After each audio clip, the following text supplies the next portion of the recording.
What if the borders of the world were drawn not by nature, but by ships, sails, and the ambitions of distant kings?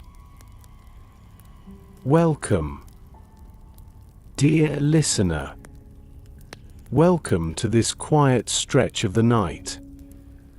Before we begin, if these gentle stories help you rest, if these drifting histories carry you into sleep, I invite you softly to like this video and subscribe so that these journeys can keep reaching you whenever the nights grow long.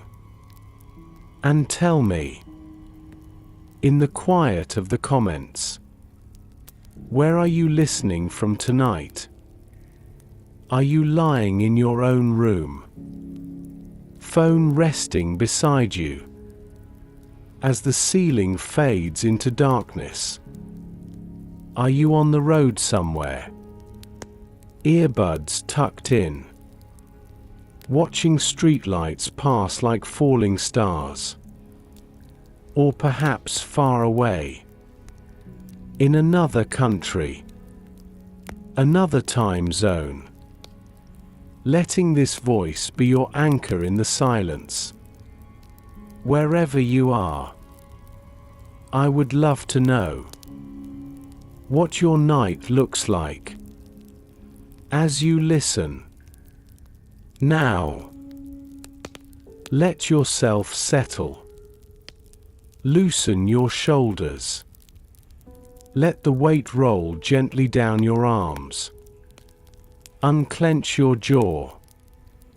Soften your face. Let even the small muscles forget their work. Let your breath grow slower, calmer. Each inhale like a tide flowing in. Each exhale like a tide slipping away.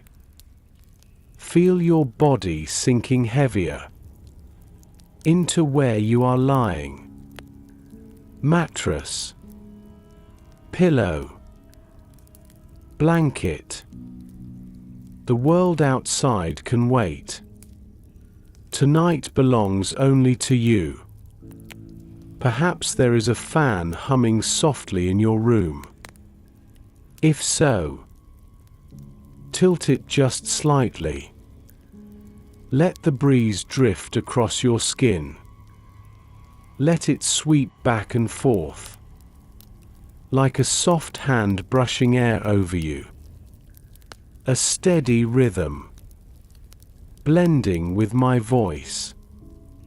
That hum becomes a background lullaby, a companion, a gentle anchor holding you in place.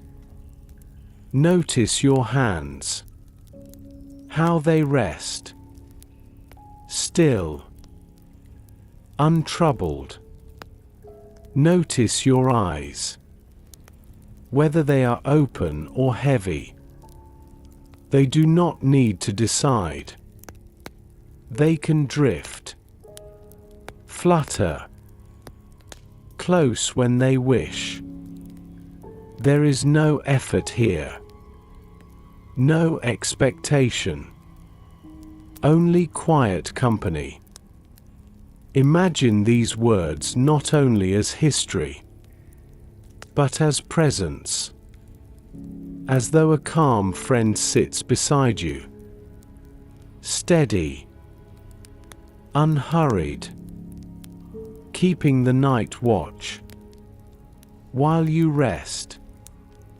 And so, we begin a story not only of lands and seas, but of power, of how it was built, how it spread, how it lingers still. Tonight we drift into the dawn of colonial empires, into the sails, the maps, the deals, and the destinies that reshaped the world. Breathe in, breathe out. Let the story carry you. The night stretches wide, and in the quiet, we step softly into another age. An age before maps were filled in, when coastlines ended in question marks, when seas were thought to tumble off the edge of the earth. Europe, in the late medieval world, was restless. Its villages hummed with work. Its castles still echoed with the weight of knights and feudal lords. Yet something was changing. The old order, bound by land and harvests, was slowly giving way to new desires, new hungers. Merchants gathered in busy marketplaces, their stalls overflowing with silks from the east, spices carried across deserts, gold coins stamped with distant kings. Each treasure whispered of faraway lands, of wealth waiting to be claimed, of worlds just beyond the horizon. And in the hearts of rulers, in the councils of kings and queens, a question began to grow: what if these riches could belong not only to travelers, but to nations? The dawn of empire did not begin with conquest alone. It began with curiosity, with stories carried by sailors, with maps scratched onto parchment by trembling hands. It began with the widening of imagination, and the belief that the world could be taken piece by piece. Picture the harbors of Lisbon, Genoa, Seville. Wooden ships creak in the tide. Sails rolled and tied. Crews huddled around flickering lanterns, listening to captains speak of journeys yet to come. The night air smells of tar and salt. The sound of gulls calling over the dark water. And always, always, the horizon, that endless line between sea and sky, daring them to follow. This was the first stirring of colonial power. Not yet the grand empires, not yet the red lines drawn across continents, but seeds, fragile and bold. Seeds planted in ambition, watered with gold, faith, and hunger. Seeds that would grow into trees casting shadows across the globe. But in this moment, at this dawn, there is only anticipation. A world on the edge of discovery and of domination.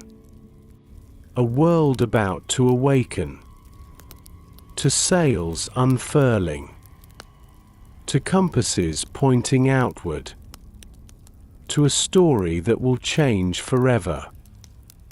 How power is held, how borders are drawn, how lives are lived.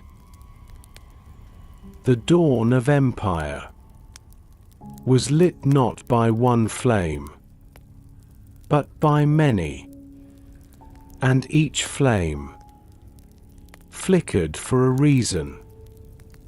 For kings and queens, the motive was power.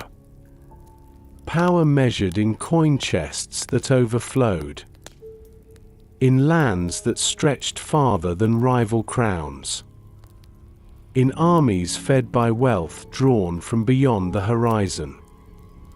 To rule more land was to rule more people, and to rule more people was to be written into history as more than a monarch, but as a legend. For merchants, the motive was profit. Imagine them, gathered in guild halls, their fingers stained with ink from ledgers, voices low as they whispered of spices worth more than gold. Nutmeg, cinnamon, pepper, saffron. A handful of these treasures could buy ships, houses, even small kingdoms.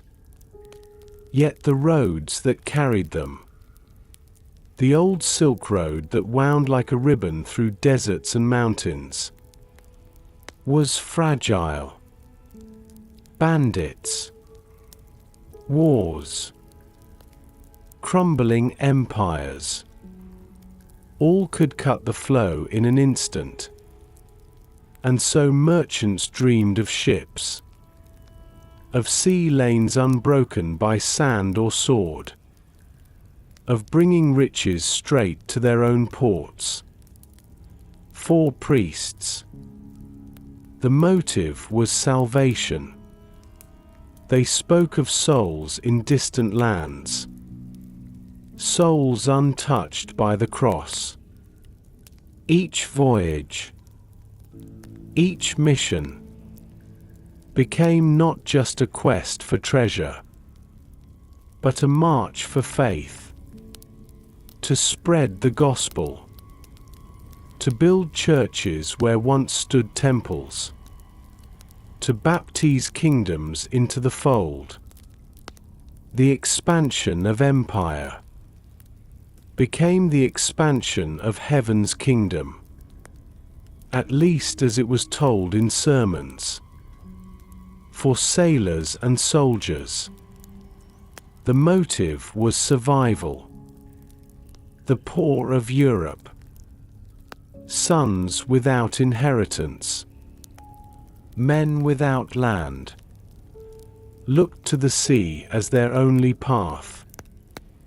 A ship's deck was hard, dangerous, but it was a place where food was served, coin was earned, and a man might carve a fortune from waves.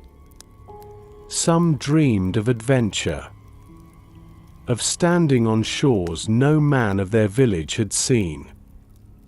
Others dreamed simply of escaping hunger, of finding a new life across the water.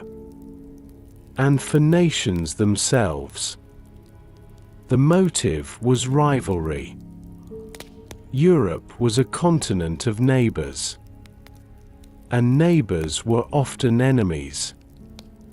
If Spain claimed islands, Portugal must claim them too. If England raised a flag in one corner of the world, France would raise theirs in another. It was a race, an endless race, to not fall behind, to not be the last name written upon the map. But beneath all these motives, there was hunger. A hunger that whispered in markets and in throne rooms alike. A hunger that said, there is more. More to claim. More to own. More to take. And once tasted, it could never be forgotten. Picture a king in his chamber, candlelight dancing across maps unfurled upon the table. His finger traces a line of ocean, a dotted guess of where land might be. He thinks not only of discovery, but of empire, of gold mines yet untouched, of sugar fields yet planted, of subjects yet unruled. For him, for his crown, the motive is glory. Picture a merchant in a crowded port, watching barrels rolled off a returning ship. The air smells of salt and cinnamon. The cloth glows with colors richer than any woven at home. He thinks of markets, of prices soaring with each arrival. For him, the motive is wealth. Picture a priest, writing in a candlelit cell. He hears tales of distant islands, of people who bow not to his cross, who speak languages strange and unrecorded. He prays for them, but he also dreams of them bending knee, of new churches rising on their shores. For him, the motive is faith. And picture the sailor, standing on the docks in the chill of dawn, his hands raw from rope and salt. Behind him lies poverty, hunger, perhaps war. Before him lies the unknown, dangerous seas, but also the chance of more. For him, the motive is survival. Each motive, alone, might have burned only faintly, but together, they became a fire so bright that no ocean could contain it. Kings needed power, merchants needed trade, priests needed converts, sailors needed work. Together, their needs and dreams intertwined, and the age of expansion began. And so, colonial power was not born in a single moment. It was born in the hearts of many, in gold coins stacked high, in prayers whispered low, in ships rocking gently at anchor. It was born in hunger, in hope, in rivalry, in faith, motives that would drive men across the seas, to change the world forever. The motives burned brightly, but to turn them into power, ships had to sail. And so began the age of exploration. Close your eyes and imagine a harbor at dawn. The air is sharp with salt. Gulls cry in the pale light, and masts stand like a forest of wooden spears against the sky. Men hurry along the docks, carrying barrels of water, sacks of flour, ropes coiled like serpents upon their shoulders. Children watch from behind crates, their eyes wide, as sailors shout farewells and anchors creak upward from the deep. The ships themselves were not grand by our modern sight. Caravels, carracks, fragile against the vastness of the ocean. their hulls groaning as though alive. But to those who stood upon their decks, they were wings. Wings that carried nations into the unknown. Think of Portugal, a small kingdom hugging the edge of Europe, yet daring to stretch across oceans. Its princes funded voyages along the African coast, searching for a sea road to India. Every inlet explored, every cape rounded, was another step toward riches, toward empire. Prince Henry, called the Navigator, never sailed far himself, yet his vision filled the seas with Portuguese sails. Think of Spain, restless and ambitious. Ferdinand and Isabella, their crowns newly united, listened to a Genos dreamer named Columbus. He promised a westward path to Asia, a shortcut across the wide Atlantic. And though many doubted, though some laughed, they gave him ships, 3 small vessels, creaking into the waves, carrying not only men, but the weight of Spain's hope. When land was sighted at last, islands green and glittering in the Caribbean sun, a new chapter began. A door had opened, and it would never close. Think of England and France, watching closely, at first hesitant, then hungry. They sent their own ships into northern seas, to cold coasts where cod swam thick. They claimed lands where rivers ran wide, and forests seemed endless. In time, these modest beginnings would grow into sprawling empires. But for now, they were only seedlings in foreign soil. The age of exploration was not a single voyage, but countless. Each journey added a stroke to the canvas of the world. Maps once empty, filled slowly with lines, with islands, with continents sketched in trembling ink.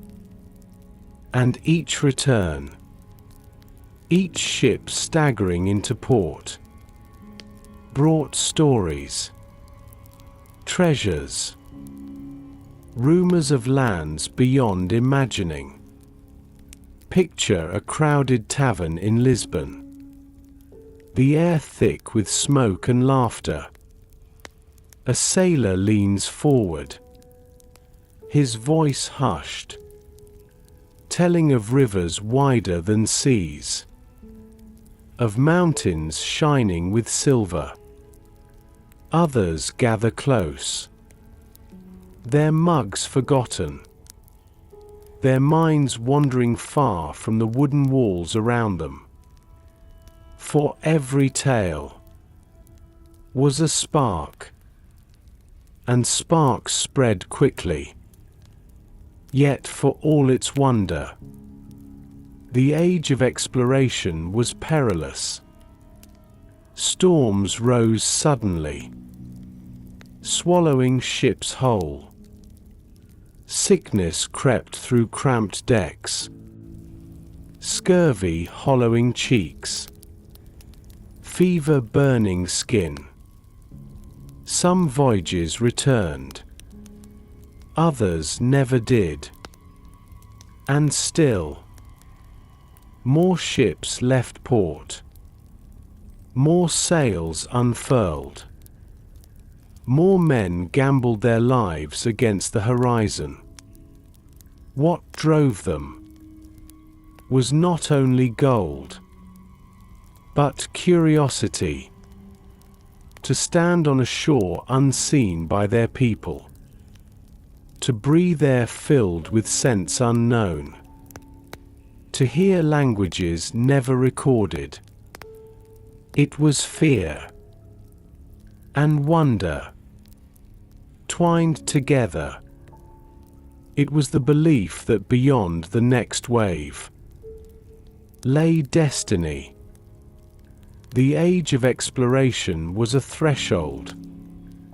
Behind lay the medieval world of castles, fields, local feuds. Ahead lay the modern world, global, connected, conquered. This age was the bridge between them. And so, the harbors filled, the sails swelled, and the world, once vast and unknowable, grew smaller with each voyage. Each discovery became an opening.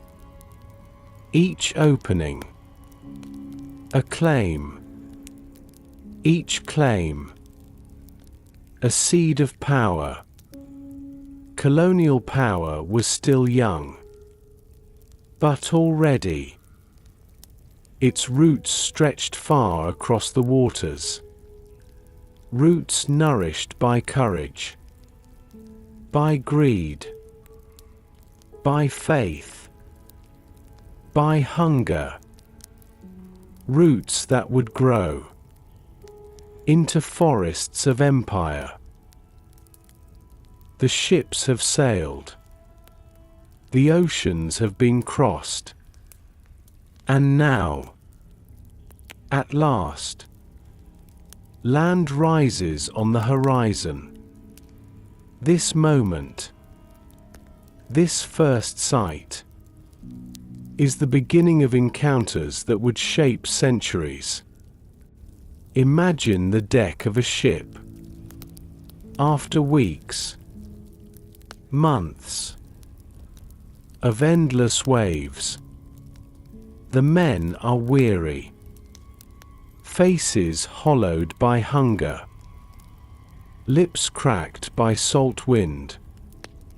They grip the rail, eyes straining, whispering to one another. And then, a cry. Land. Oi. The word shivers through them like a prayer answered. The shoreline gleams, palm trees swaying in the light, or cliffs jagged against the spray, depending on where fate has carried them. The scent of green, of soil, of something alive, floods their senses after weeks of nothing but sea. Hearts race, not only with relief, but with wonder and with fear. For on those shores, people are waiting. Not shadows, not myths, not names whispered in taverns, but people with faces, voices, lives. And for both sides, the encounter is a mirror of astonishment. Picture a village by the sea, smoke curling from cooking fires, children laughing as they chase one another along the sand. Suddenly, the horizon darkens with sails, white wings approaching, Strangers step ashore, their clothes heavy, their skin pale or sunburned, their tongues carrying sounds unfamiliar. The villagers gather, eyes wide, some curious, some cautious. What are these figures?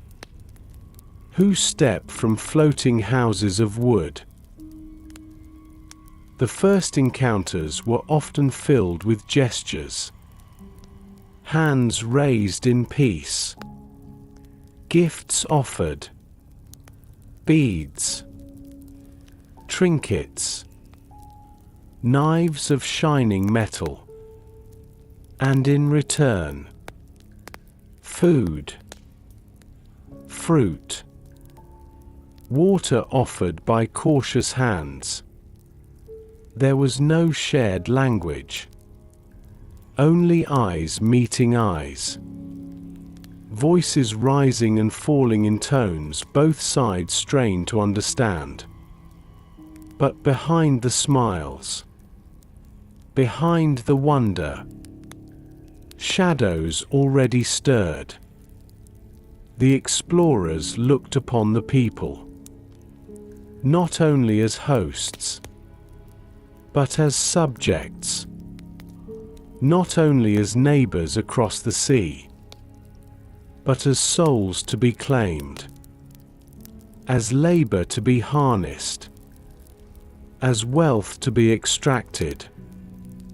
And the people of the shore, though they did not yet know it, were standing at the edge of a tide that would not recede.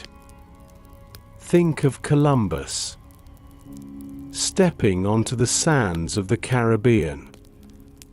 He saw green islands, gold ornaments glimmering at the necks of those who welcomed him. To him, they were signs of treasure, signs of opportunity.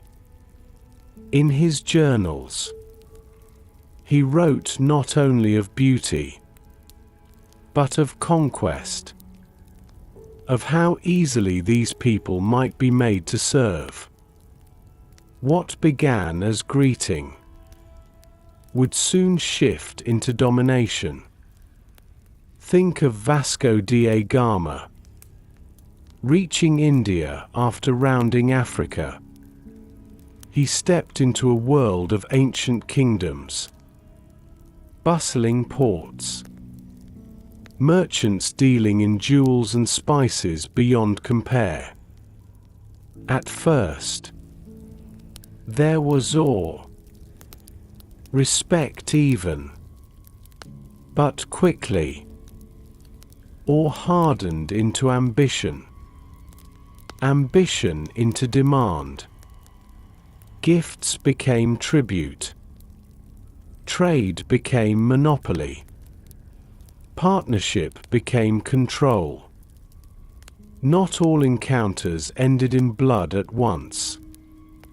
Some lingered in uneasy peace. With laughter, shared meals, exchanges of knowledge, sailors learning of strange fruits, new tools, new words, villagers marveling at iron blades, fabrics dyed in unheard of hues.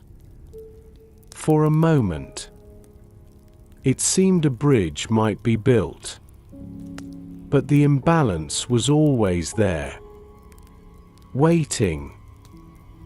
The ships could leave and return with more men, more guns, more hunger.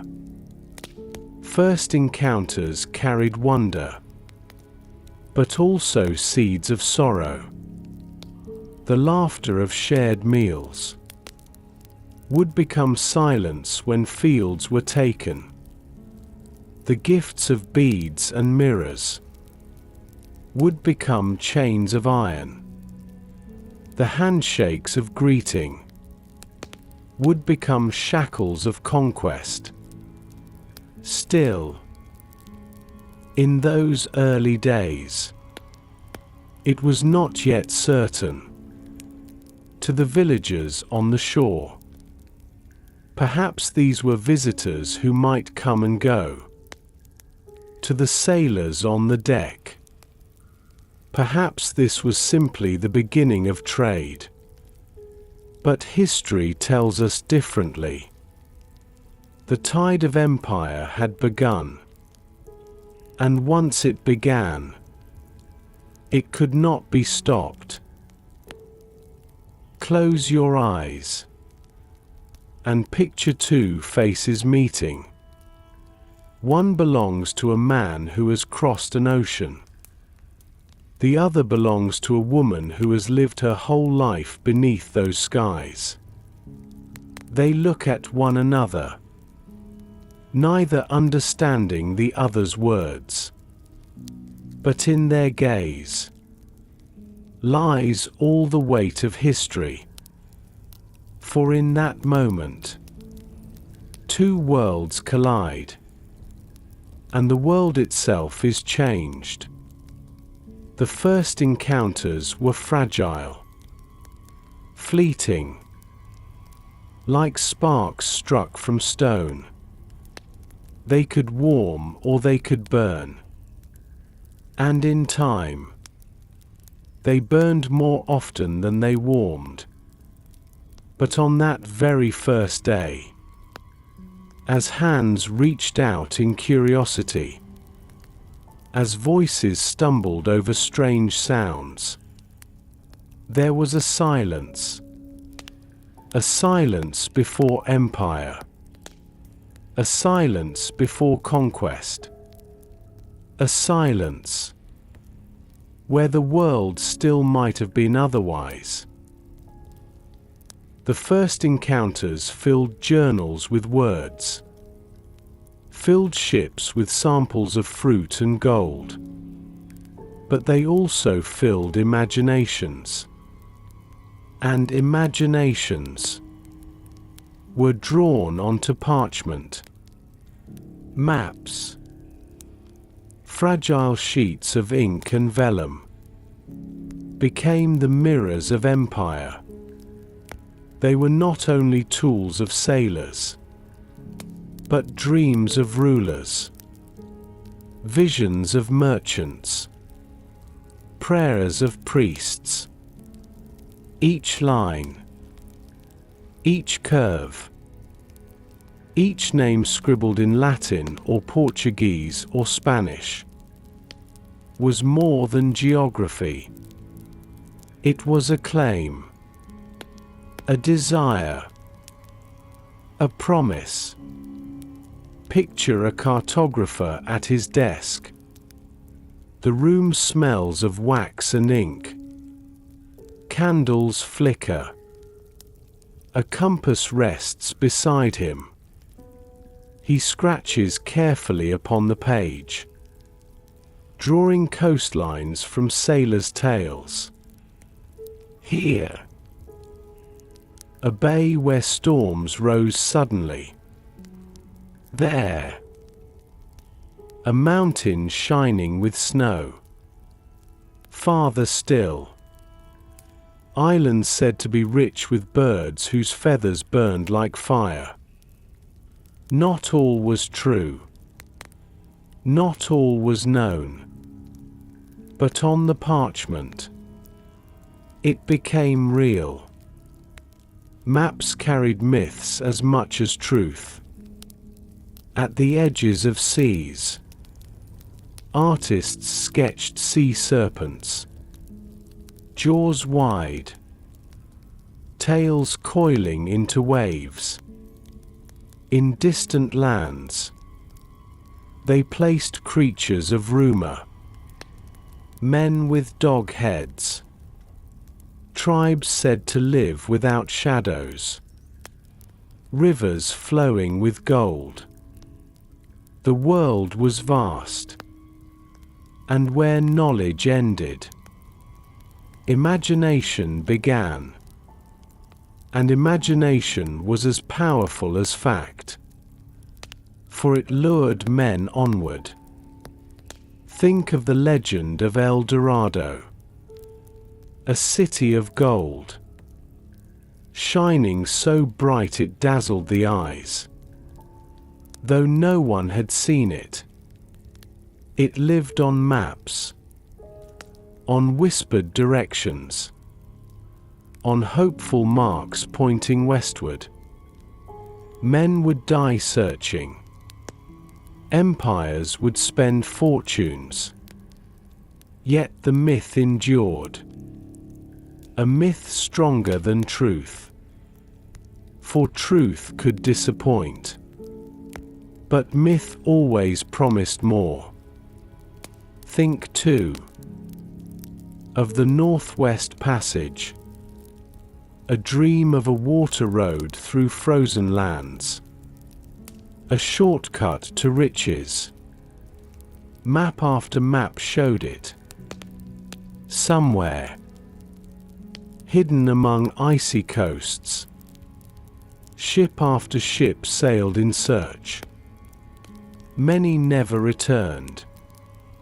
Yet still it was drawn, again and again. For to erase it would mean erasing hope. Maps were not only records, they were weapons. A ruler could place his crest upon a distant shore, inked though never seen. A merchant could plan voyages based on lines traced by another hand.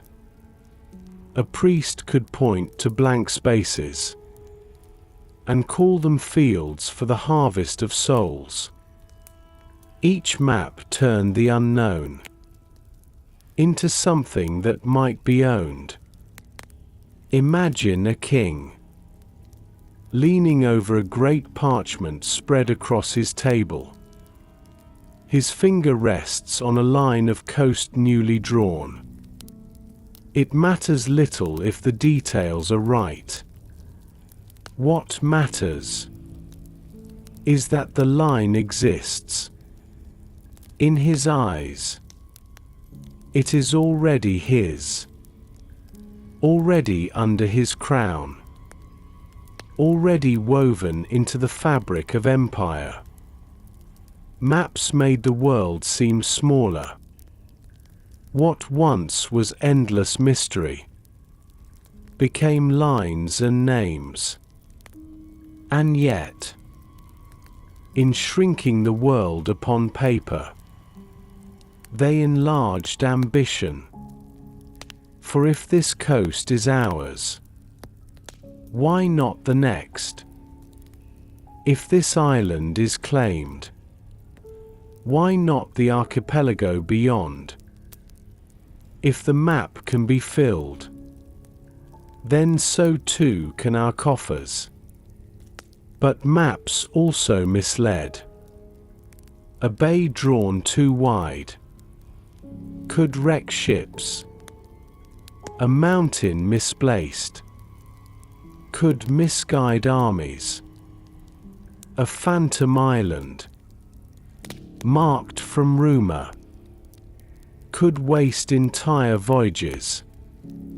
Still, they were trusted, because to sail without a map was to sail into oblivion.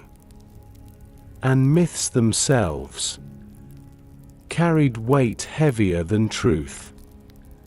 They whispered promises in the ears of kings.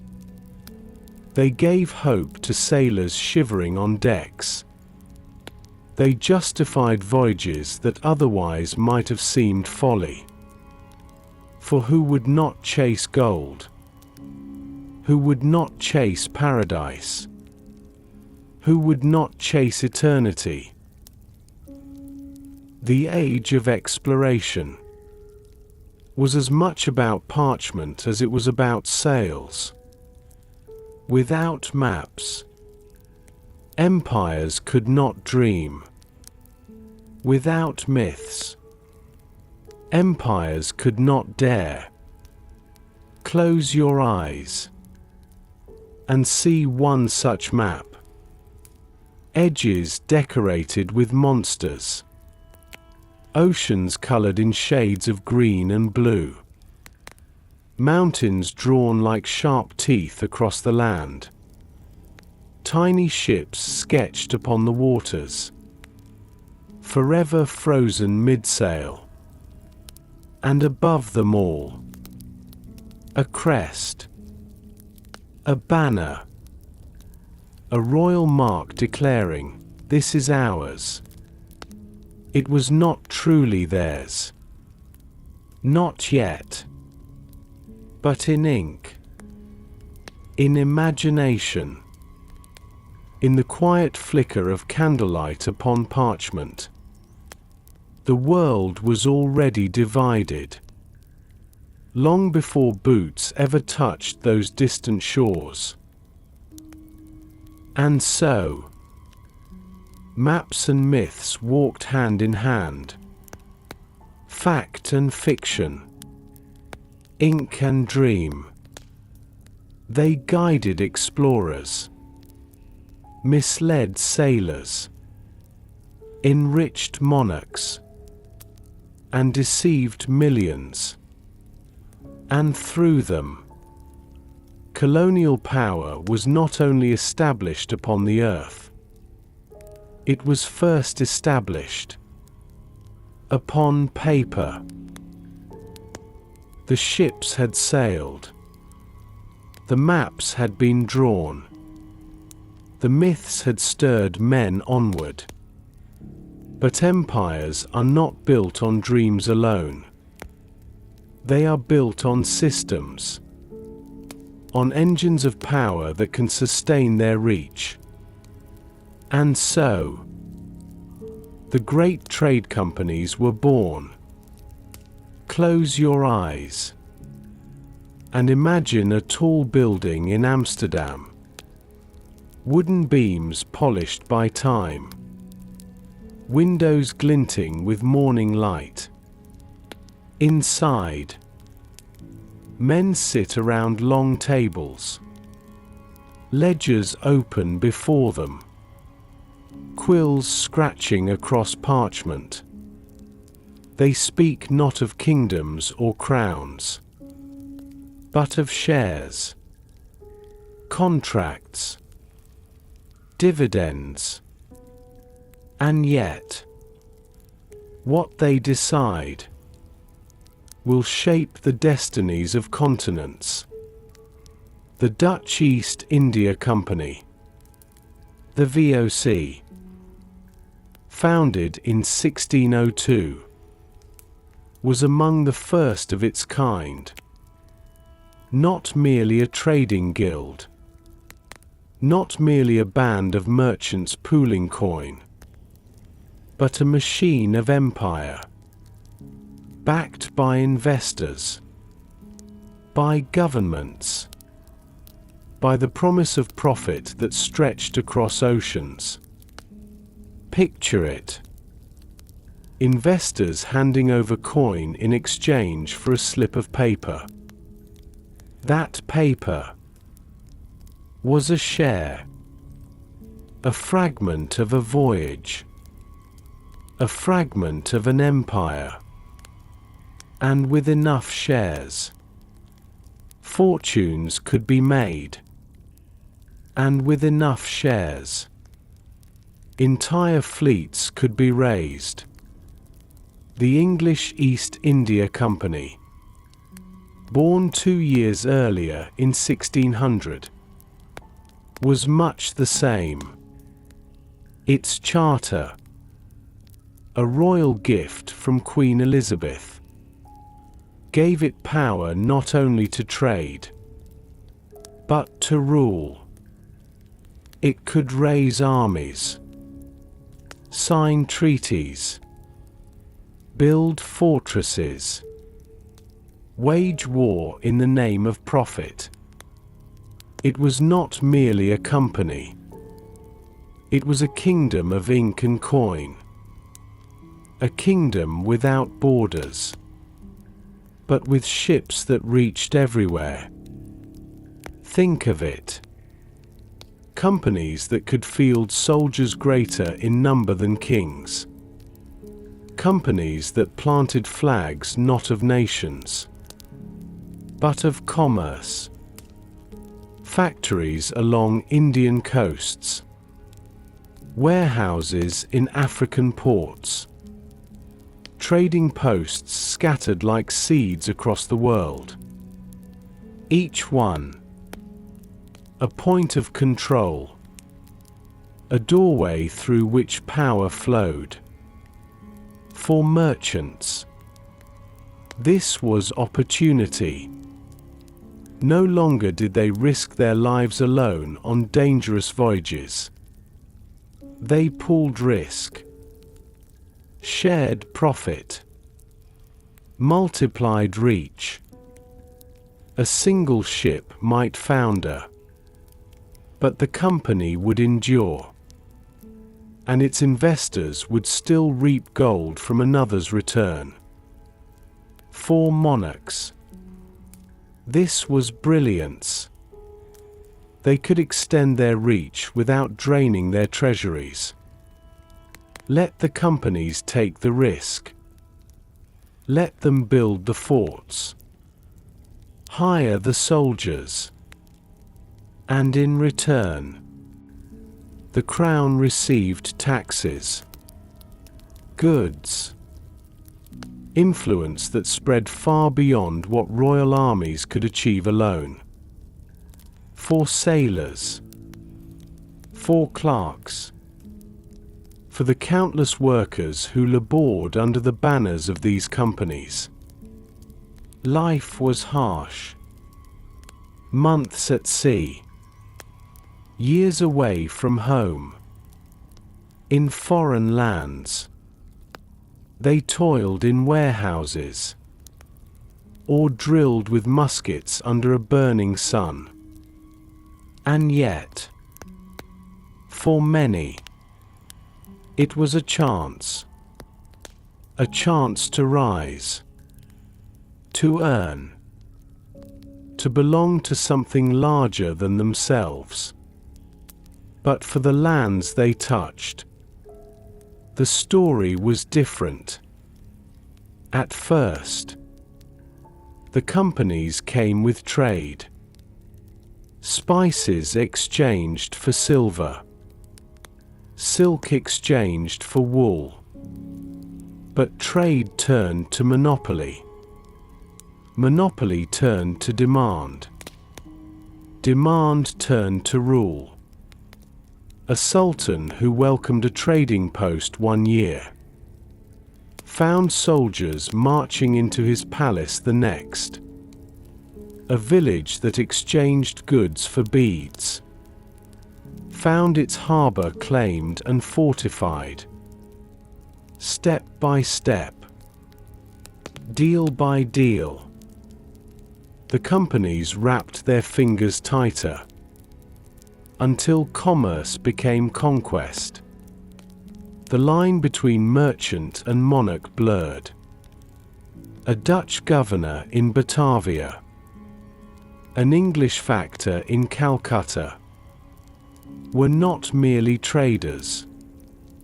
They were rulers, wielding armies, collecting taxes, dictating laws. Their authority flowed not from crowns, but from contracts, from charters sealed with wax, from the relentless logic of profit.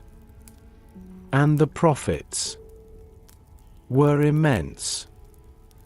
Ships staggered into European harbors, their holds bursting with nutmeg, cloves, pepper so precious it was locked away like treasure, sugar from Caribbean plantations, silver from the Americas, textiles from India glowing with colors unknown in Europe.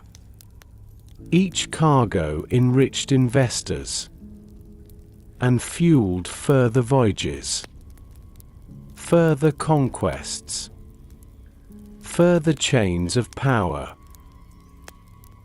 Imagine a marketplace in London. Barrels rolled open, the scent of spice filling the air. Crowds gather, eyes wide at fabrics shimmering with strange brilliance. Coins clatter. Contracts are signed. Fortunes shift in a single day.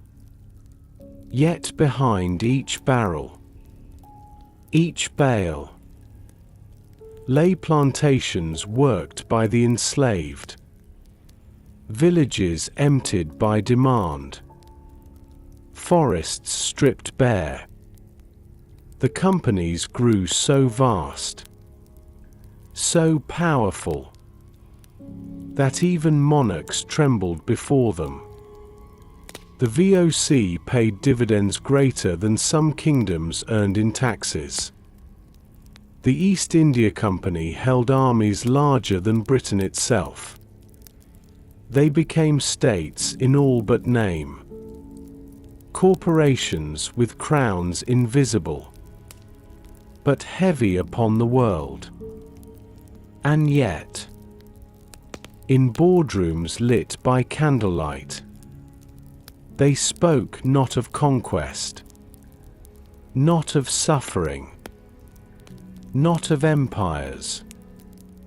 They spoke of profit margins, of supply chains, of markets expanding like ripples upon the sea. To them, it was not power, it was business. But business is never only business. Through contracts came conquest. Through ledgers came loss. Through ships and shares came the remaking of the world. So when we speak of colonial power, we speak not only of kings and queens, of explorers and priests. We speak of companies, of merchants who became rulers, of accountants who became conquerors, of ships that carried not only goods, but the weight of empires. And in the quiet of that Amsterdam hall, in the stillness of that London office, where quills scratched upon parchment, the future was written. A future in which ink would prove as mighty as steel, and commerce would prove as ruthless as conquest. Ships carried men across the seas, but it was not only men who arrived. They brought with them weapons, and sickness, and tools of iron. And these, as much as ambition or trade, were the instruments by which power was established. Imagine a shoreline where two groups meet. On one side, villagers with spears of wood, shields woven from reeds or hide. On the other, sailors stepping from their ships, carrying muskets that gleamed like fire in the sun. The sound of a gunshot, sharp, sudden, unlike anything the villagers had ever heard. Smoke curling upward, the echo rolling across fields. One weapon fired, and the balance of fear shifted forever. Guns did not always kill in great numbers at first. They were slow, clumsy, often less accurate than a well-thrown spear or arrow. But they carried something more than lethality. They carried awe and terror. The thunder of powder, the smoke, the unseen force that struck from afar. These were not only weapons. They were omens, symbols that the strangers held powers beyond understanding. And alongside guns came steel, blades forged in European forges, sharper, harder than bronze or stone, swords that flashed in sunlight, armor that deflected arrows, helmets that glinted like the eyes of gods. To those who faced them, it must have seemed as though these men were wrapped in the strength of heaven itself. Yet perhaps the most devastating cargo was unseen. The germs, the illnesses carried unknowingly, hidden in breath, in cloth, in skin. Smallpox, measles, influenza, fevers with no name to those they struck. When these sicknesses spread, they burned through villages like fire in dry grass. Entire communities vanished in weeks. Leaders fell. Healers died. Children withered before their mothers' eyes. And all without a battle. Without a single musket fired. To the conquerors, it seemed a sign of providence. They wrote in journals that God had cleared the land before them, that the hand of fate had weakened nations so that they might rule. But it was not providence. It was accident. A tragic meeting of immune systems shaped by different histories. And for those who suffered, it was apocalypse. Think of the Caribbean islands, where millions once lived. Within decades of Columbus' arrival, most were gone. Villages empty. Fields untended. Silence where once laughter had filled the air. Think of the great empires of the Americas. The Aztec. The Inca. Before swords or cannons destroyed their armies. Diseases shattered their strength. Rulers died suddenly. Armies were leaderless. Cities fell into chaos. And when the invaders marched, resistance was already broken. Guns, germs, and steel were not chosen as weapons. They were carried as consequences. But together, they tipped the balance of every encounter. A musket fired in battle. A sword drawn in a clash. A fever that spread in silence. Each played its part. Each shifted the scales. And yet, to those who carried them, these tools felt ordinary. A musket was simply a soldier's gear. A sword was simply a knight's pride. A fever was simply illness endured at home. They did not see them as the overwhelming forces they would become across oceans.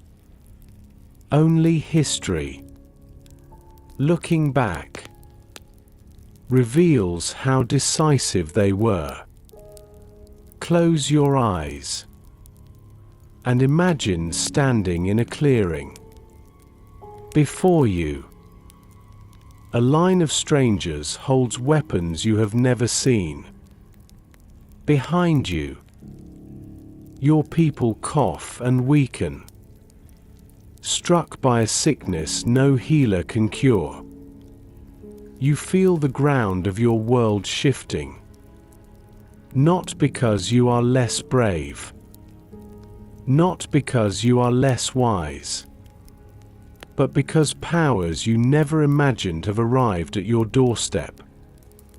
This is how colonial power often began. Not with treaties signed in candlelit rooms, not with fleets commanded by kings, but with the echo of a musket, the gleam of steel, the silent spread of disease, invisible tides that overwhelmed whole nations.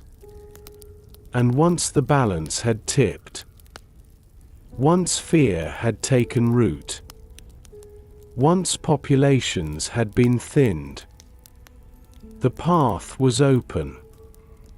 Open for forts to rise, for flags to be planted, for rulers far away to claim lands they had never seen. Open for trade to become monopoly, for friendship to become domination. The story of colonial power is the story of human will. Yes, but it is also the story of accident, of biology, of invention, a story where weapons thundered, where steel flashed, where germs whispered through the night unseen. Together, they laid the foundation upon which empires were built.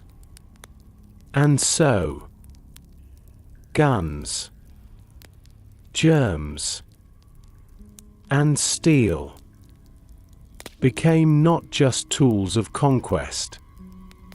They became the shadows that walked beside every voyage, every treaty, every encounter. Shadows that shaped the fate of continents. Colonial power was never built by ships alone, nor by guns alone.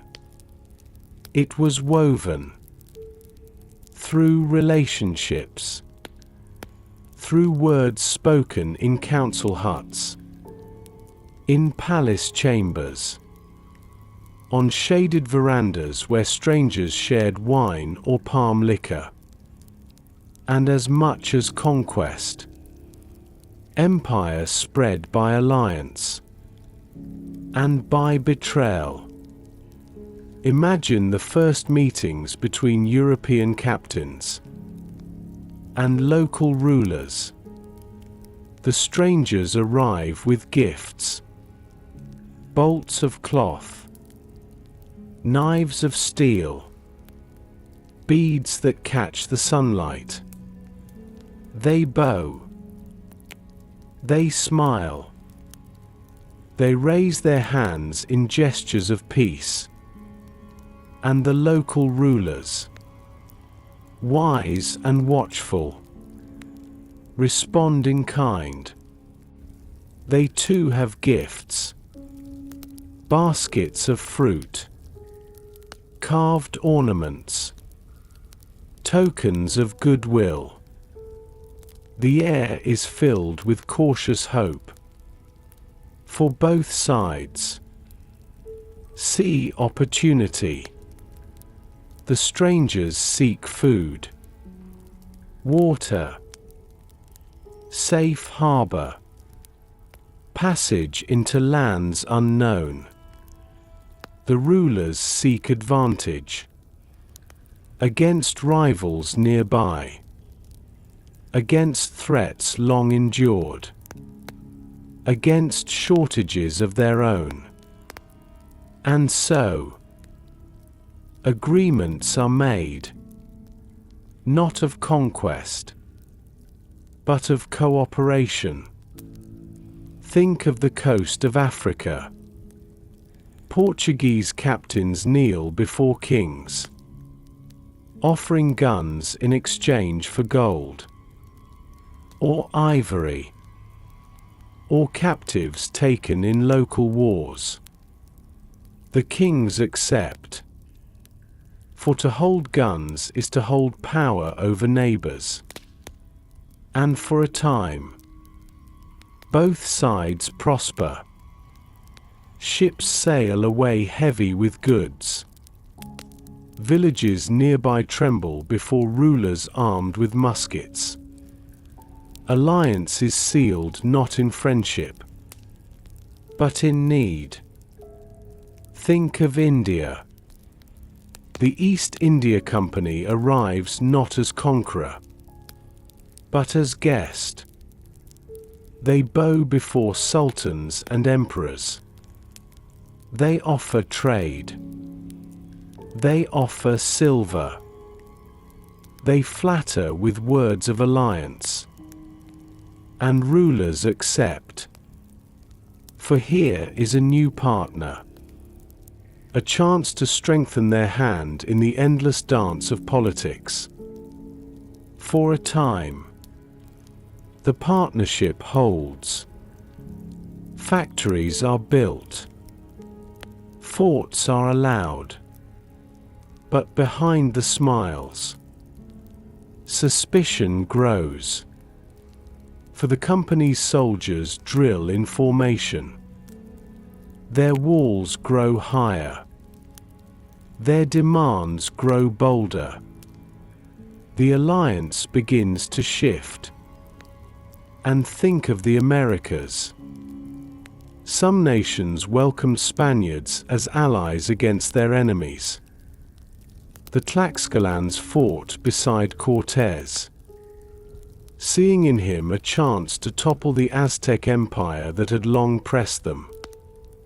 For a brief moment, they marched together, banners side by side. But when the empire fell, when the Aztec capital lay in ruin, the Tlaxcalans found that their ally had no intention of leaving. What began as alliance became subjugation. This was the pattern. Again and again. Friendship extended. Hands clasped. Oaths sworn by fire or by cross. And then slowly, the balance shifted. The foreign ships returned. With more men, more guns, more demands.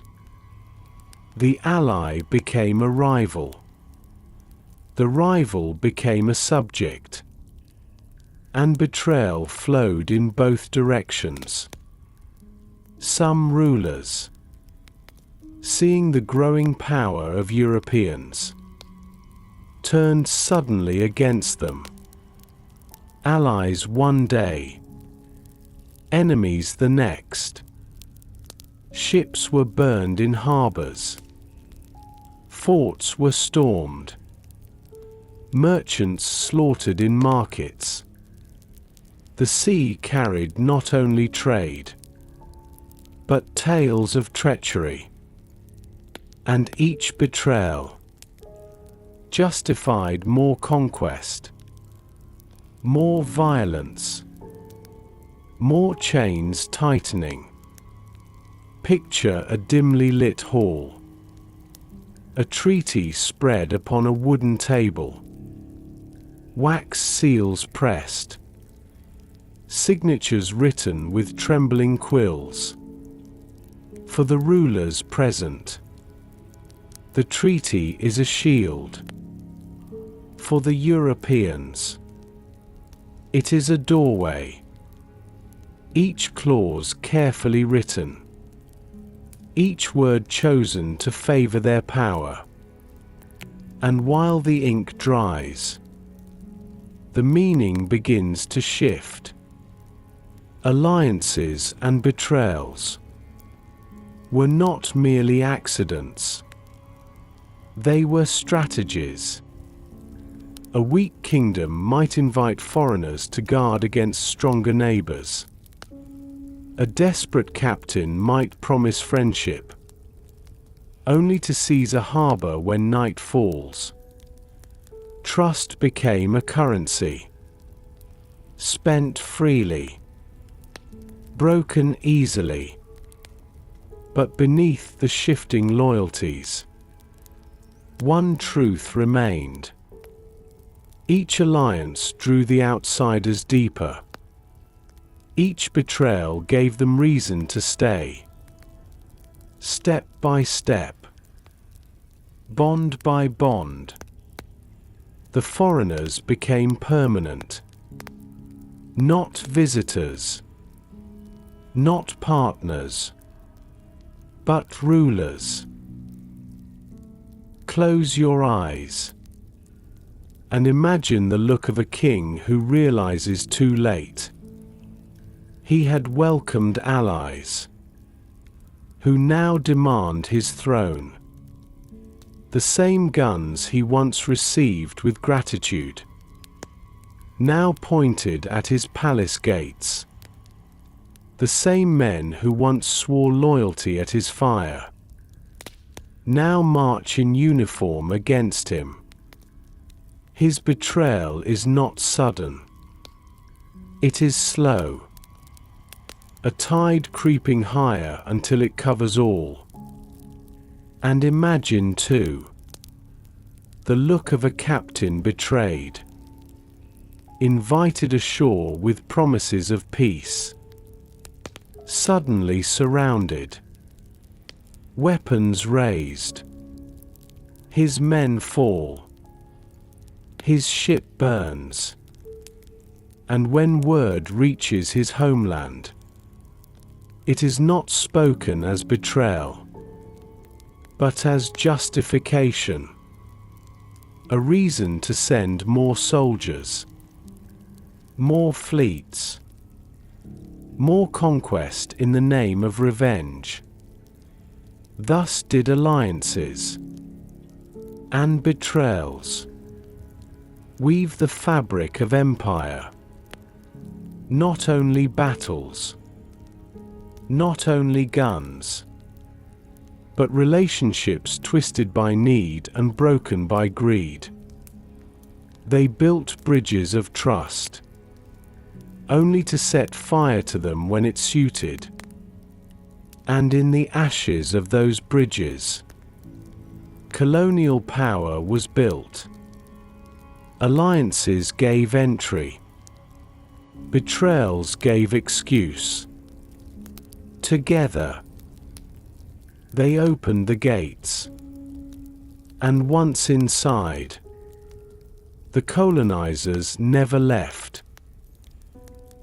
Colonial power did not travel with ships alone, nor with guns, nor with merchants' contracts.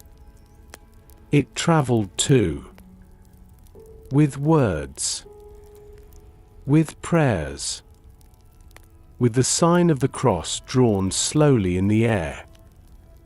Wherever the sails appeared on the horizon, soon followed the priests, robed figures stepping onto the same shores as soldiers, carrying not muskets, but books, not blades, but crucifixes. They came with voices that chanted in unfamiliar tongues, and with a conviction as sharp as any steel. For in Europe, the age of exploration was seen not only as a quest for riches. It was told as a mission. Holy, righteous, divine. If the lands across the sea were unknown, then surely their people were also unknown to God. And if they were unknown to God, then it was the duty of the faithful to carry the word across the waves. Picture a chapel built of rough wood on a distant shore, its walls unsteady, its roof made of palm fronds, yet its bell calling out into the morning air. Villagers gather nearby, curious, cautious.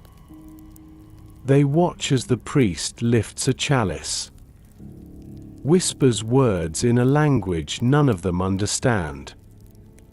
To the villagers, it is strange, otherworldly.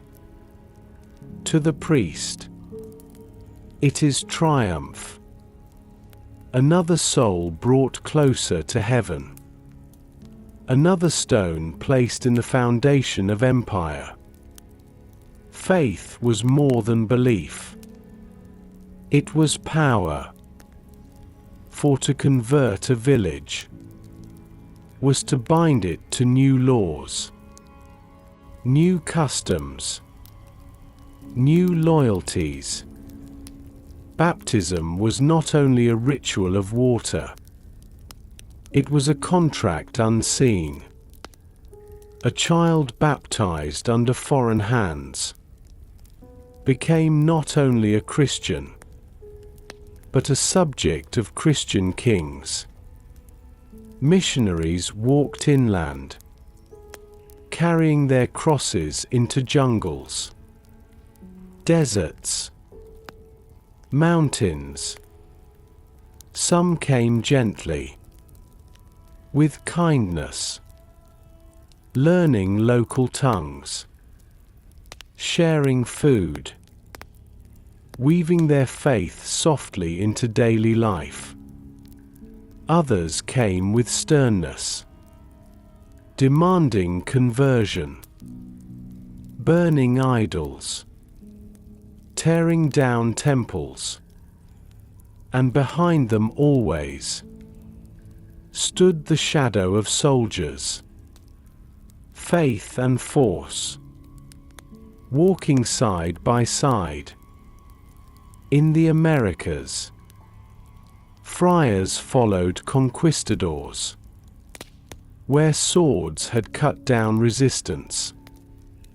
They raised churches upon the ruins of temples.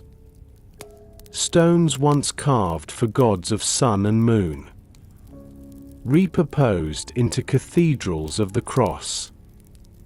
The chants of old rituals silenced, replaced by the ringing of bells. For the conquerors believed that conquest of the body meant little without conquest of the soul. In Africa, along coasts first visited by traders, chapels rose beside forts. Children were taught new prayers. Kings were urged to accept baptism in exchange for guns. The language of salvation mingled with the language of power. In Asia, missionaries debated with scholars, argued in royal courts. Some sought to blend faith with ancient traditions, to show harmony. Others sought to uproot entirely, to replace centuries of belief with one truth. And though not always victorious, their persistence left marks. Words in languages, practices folded into daily life. lingering long after they had gone. Faith traveled not only by priests, but by schools, by hospitals, by laws framed in Christian words. And in time, the faith became inseparable from the rule.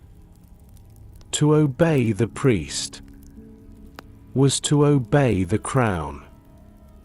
To follow the new God was to follow the new master. Yet it was not always force alone. Many truly believed they were saving souls. Missionaries lived in hardship, suffered sickness, died far from home, believing their sacrifice holy. To some, the people they met were not subjects, but brothers, and their kindness, their learning of languages, their care in healing wounds, won trust, even love. Faith spread not only by fear, but also by the quiet sincerity of those who truly believed in their mission. But sincerity could not undo the larger pattern.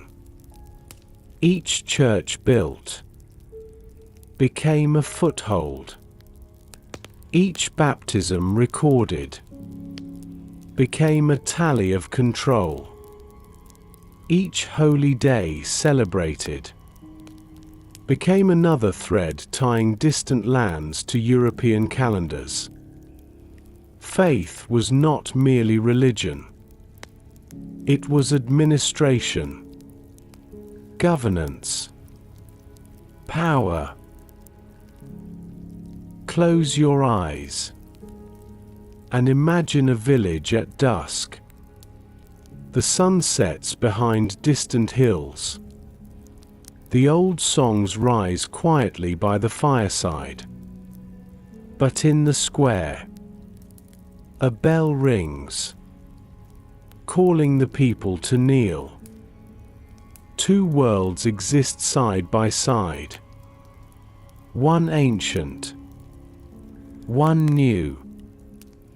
And slowly, quietly, the new begins to eclipse the old.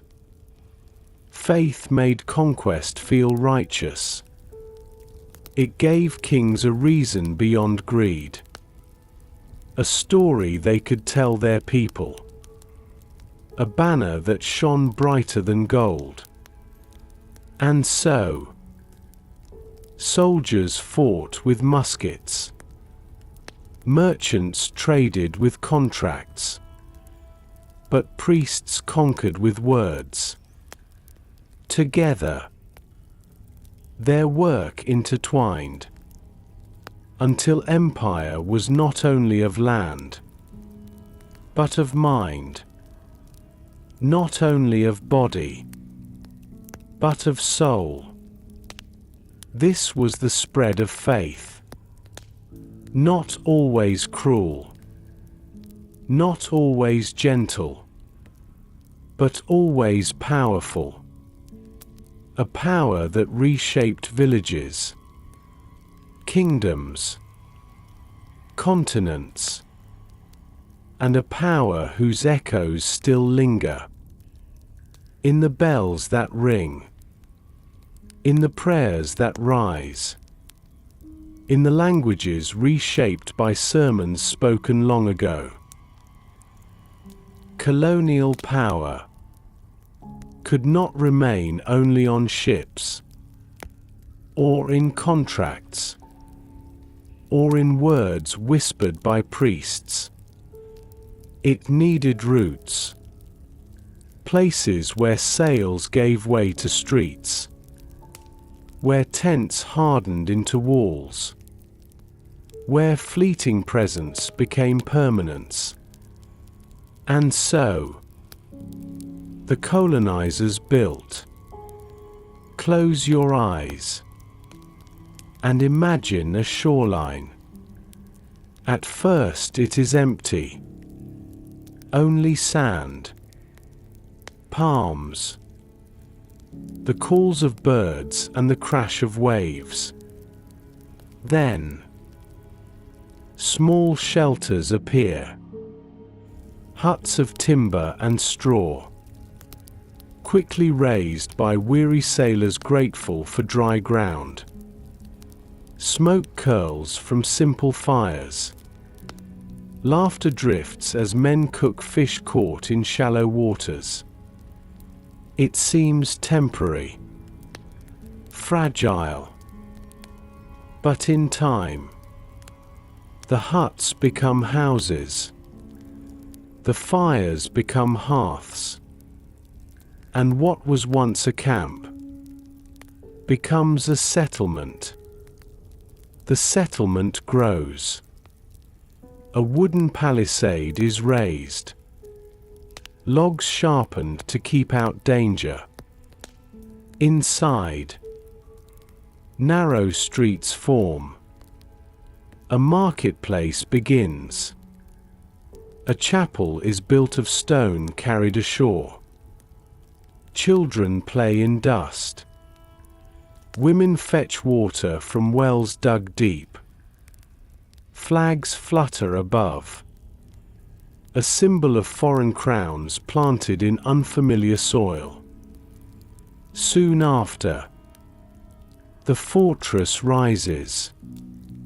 Thick walls of stone, hauled block by block, mortared in the heat of distant suns. Cannons stare out to sea. Black mouths ready to roar if rivals appear on the horizon. Within the fortress, barracks, storehouses, offices where clerks scratch figures into ledgers. It is no longer a settlement of survival, but a fortress of control. Picture Elmina Castle on the coast of Africa. Its whitewashed walls gleaming in the sun. Its dungeons below holding the weight of sorrow. Above, traders dine and sign contracts.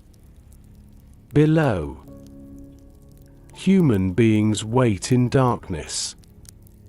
Chained, destined for ships that will tear them from their homelands. A fortress of commerce. A fortress of suffering. Picture Goa in India, where the Portuguese built their city of stone.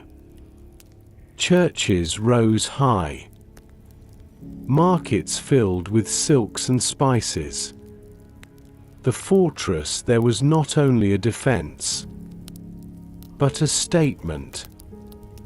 Here we are, and here we remain. Picture Manila in the Philippines.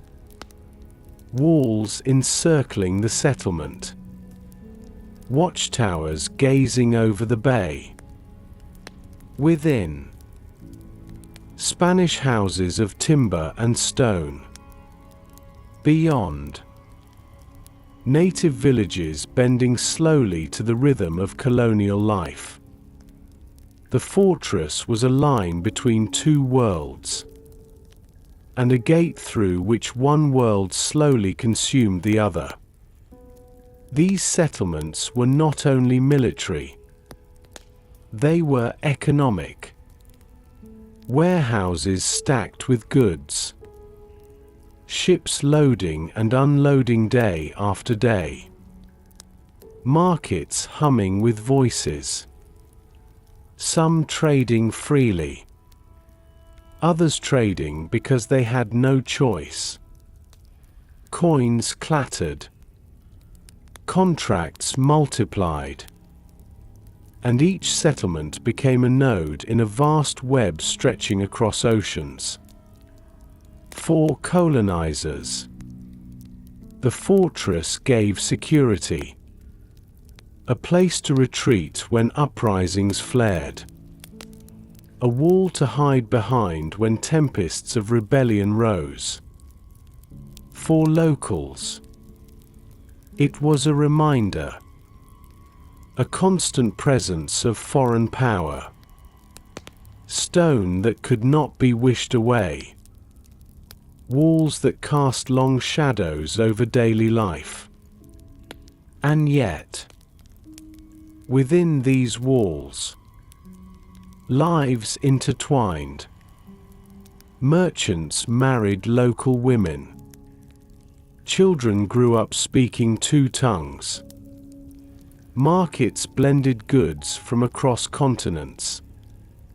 Settlements became melting pots. But pots controlled by those who had laid the first stone. The architecture itself spoke of permanence. A hut says, "We are passing through." A fortress says, "We are here to stay."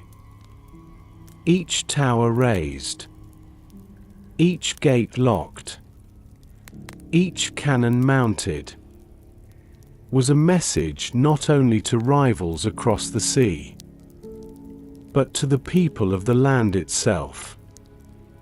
We have come, and we will not leave. Imagine standing on a hill at dusk. Below you lies a village of reed and clay. Fires glowing softly. Children laughing in the evening light. Beside it looms a fortress of stone. Walls thick. Cannons silent but watchful. Flags snapping in the wind. Two worlds side by side. One ancient, one newly built. And slowly, the stone creeps outward, swallowing space, reshaping horizon. Settlements and fortresses were the bones of empire. Without them, ships would have been only visitors. With them, colonizers became residents, rulers, masters. And from these walls flowed laws, taxes, armies, and faith. From these walls flowed the certainty that empire was no longer a dream. It was real, visible, heavy as stone beneath the sun. The settlements had been raised. The fortresses had been built. And once walls stood firm. Once cannons faced outward. Once flags claimed the land. The true purpose of empire revealed itself. Extraction. Colonial power was not content to merely exist in foreign lands.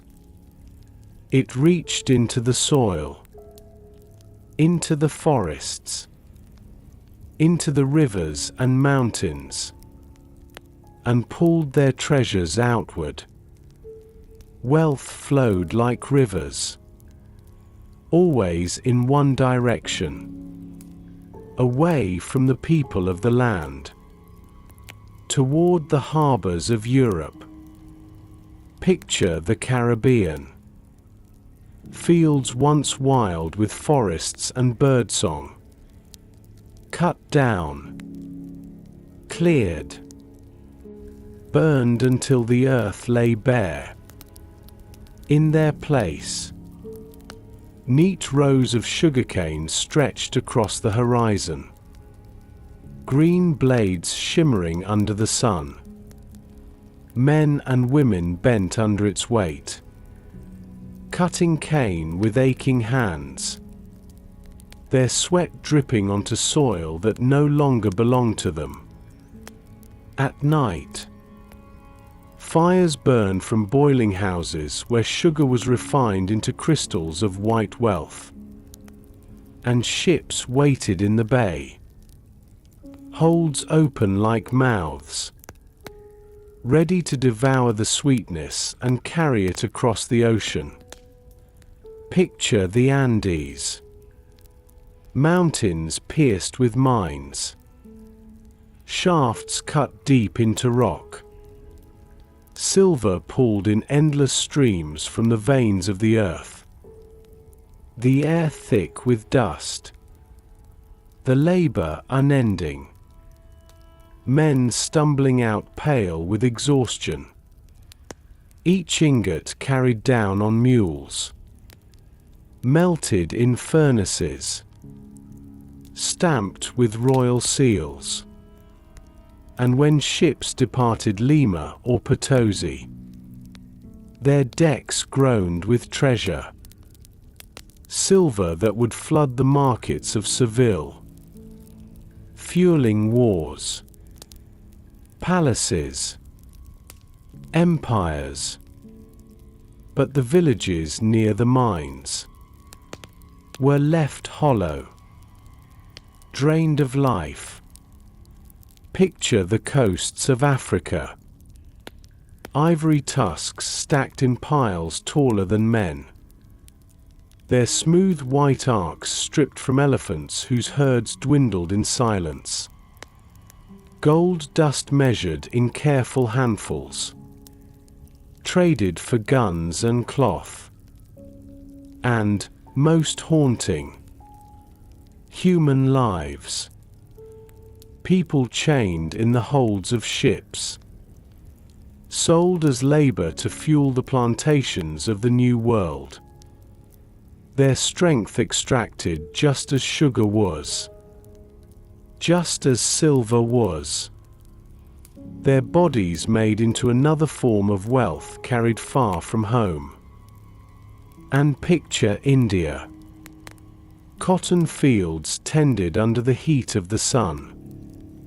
Dyers staining cloth with colors so brilliant they seemed almost alive. Merchants once free, now bound to sell only through the channels decreed by the East India Company.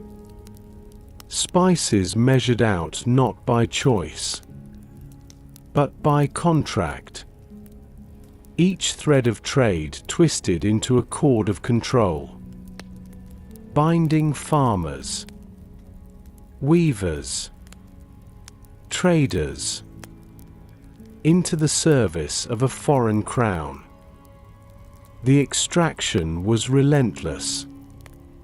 Forests cut for timber, animals hunted for furs, fields planted not for those who lived nearby, but for those across the sea. The rhythm of life shifted. What once was planted for families, for villages, was now planted for markets. What once was harvested for survival was now harvested for ships. And always, the ships waited. Great wooden hulls moored at harbors, their decks creaking as cargo poured in. Sugar, silver, ivory, cotton, spices, tobacco, coffee.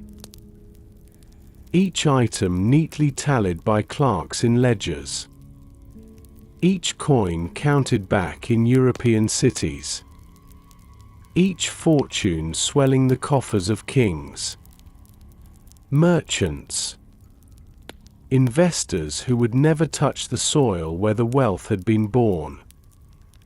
For the people of the land, what remained was scarcity. Fields too full of sugarcane to grow food. Mines too deep. Mountains too wounded. Rivers too polluted to drink. Villages starved in the shadows of plantations. Communities emptied by the drain of men taken as slaves. And yet the flow continued, unceasing. Imagine a market square in Europe. The air scented with sugar melting in tea. Coffee steaming in porcelain cups.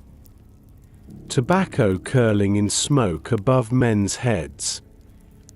Fabrics glowing with dyes that shimmer in candlelight.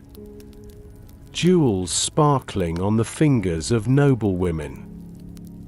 Every item admired, desired, consumed. And yet behind every sweetness lay bitterness. Behind every gem lay darkness. Behind every sip lay lives bent and broken. Extraction was not only physical, it was also economic. Systems of tax imposed, forcing farmers to pay in coin they did not use before. Monopolies decreed, forbidding local traders from selling freely. Every rule tilted, every law bent, so that wealth slipped like sand from one hand into another. Always upward, always outward, and the fortresses watched over it all. Cannons guarding warehouses, soldiers patrolling fields, priests blessing harvests taken not for the hungry nearby, but for the markets across oceans. Power and profit walked hand in hand.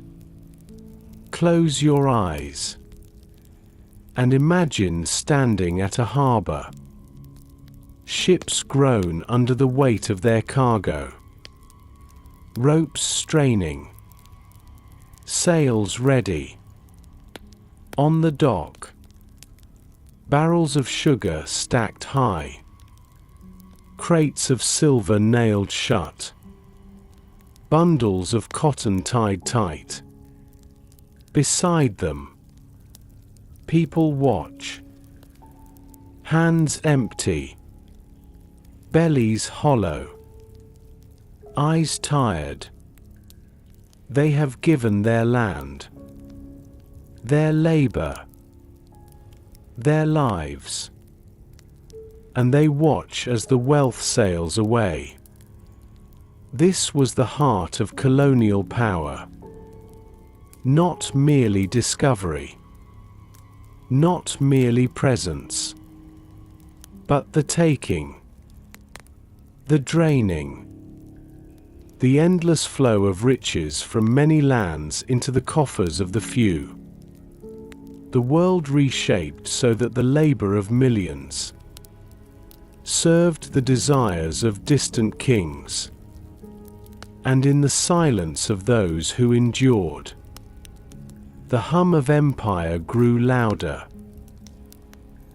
Colonial power was not only built with ships, or forts, or trade.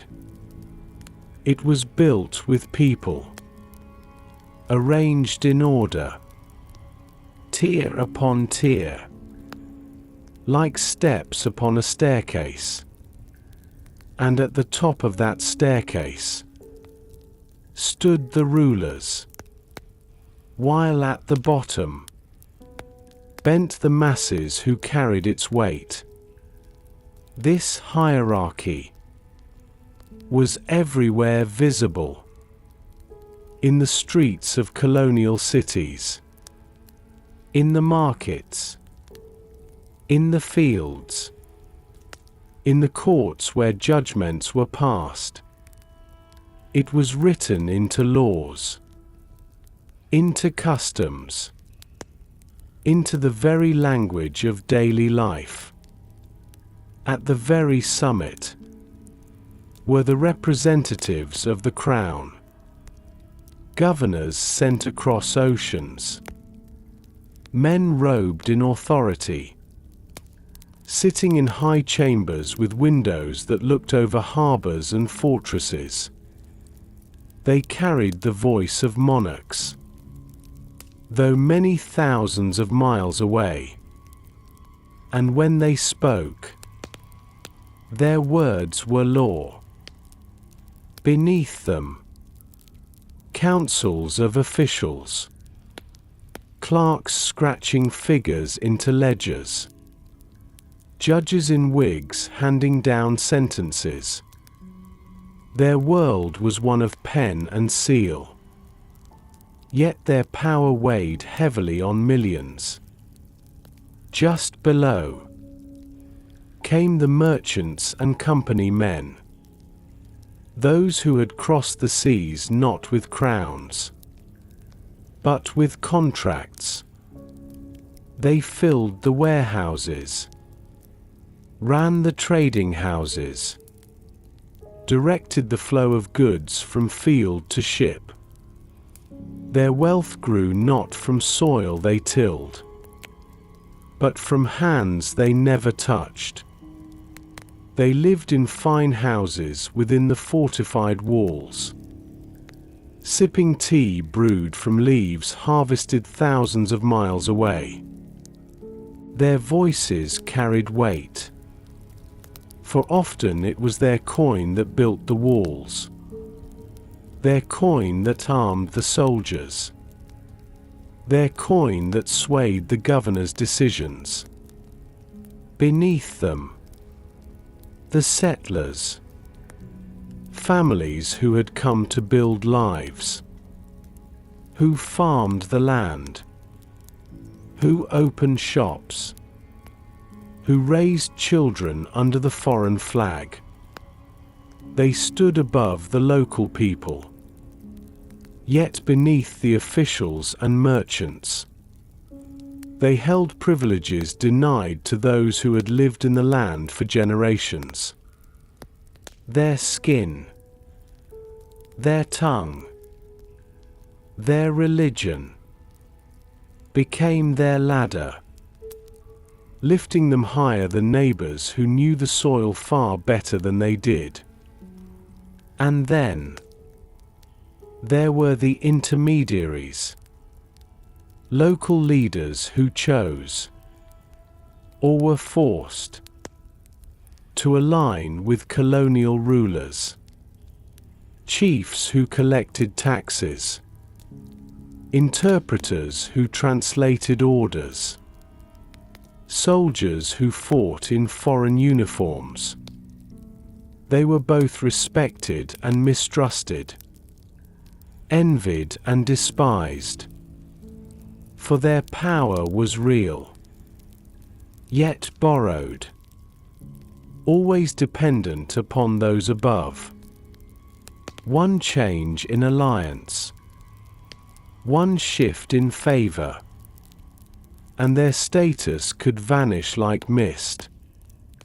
Beneath them all lay the great mass of the colonized, farmers who labored in fields that no longer yielded food for their own tables, miners who descended into shafts cut deep into mountains they once worshipped, porters who bent their backs beneath loads of goods destined for ships they would never board, mothers who raised children knowing they would serve another's wealth. Their lives were the foundation upon which the hierarchy stood. Without their labor, no fortress would stand, no warehouse would fill, no ship would sail. And yet, they were kept at the bottom, their voices ignored, their rights denied, and lower still, were those made into property itself. Enslaved men and women, bought and sold. Their bodies turned into commodities. In fields they bent. Under whips they suffered. Their humanity denied so that profit might rise higher still. They were the very ground of the hierarchy, faceless to those above, yet carrying all upon their shoulders. This order was not only enforced by soldiers, it was enforced by symbols, by dress. The governor in silks, the colonized in coarse cloth. By housing, the merchant's villa with balconies overlooking the harbor, the villager's hut crowded by the fortress walls. By language, laws written in tongues foreign to those who must obey them. By religion, churches standing tall while local shrines crumbled. Every detail reminded all who was above and who was below. Picture a street in a colonial city at midday. The sun burns hot. At the center of the street walks an official in a fine hat, his cane tapping the stones as he passes. Men bow as he goes by. Women lower their eyes. Behind him a merchant's carriage rattles by, wheels splashing dust. Children chase after, laughing, yet careful never to come too close. And at the edges, in shadows of the buildings, stand laborious, their clothes worn, their faces tired, watching silently. In this single street, the entire hierarchy is visible. But hierarchies are not only structures, they are prisons of perception. Those at the top saw themselves as destined, superior by birth or by faith. Those in the middle strove to climb higher, fearing to fall. Those at the bottom were told again and again that their station was natural, that to resist was to defy the order of the world itself.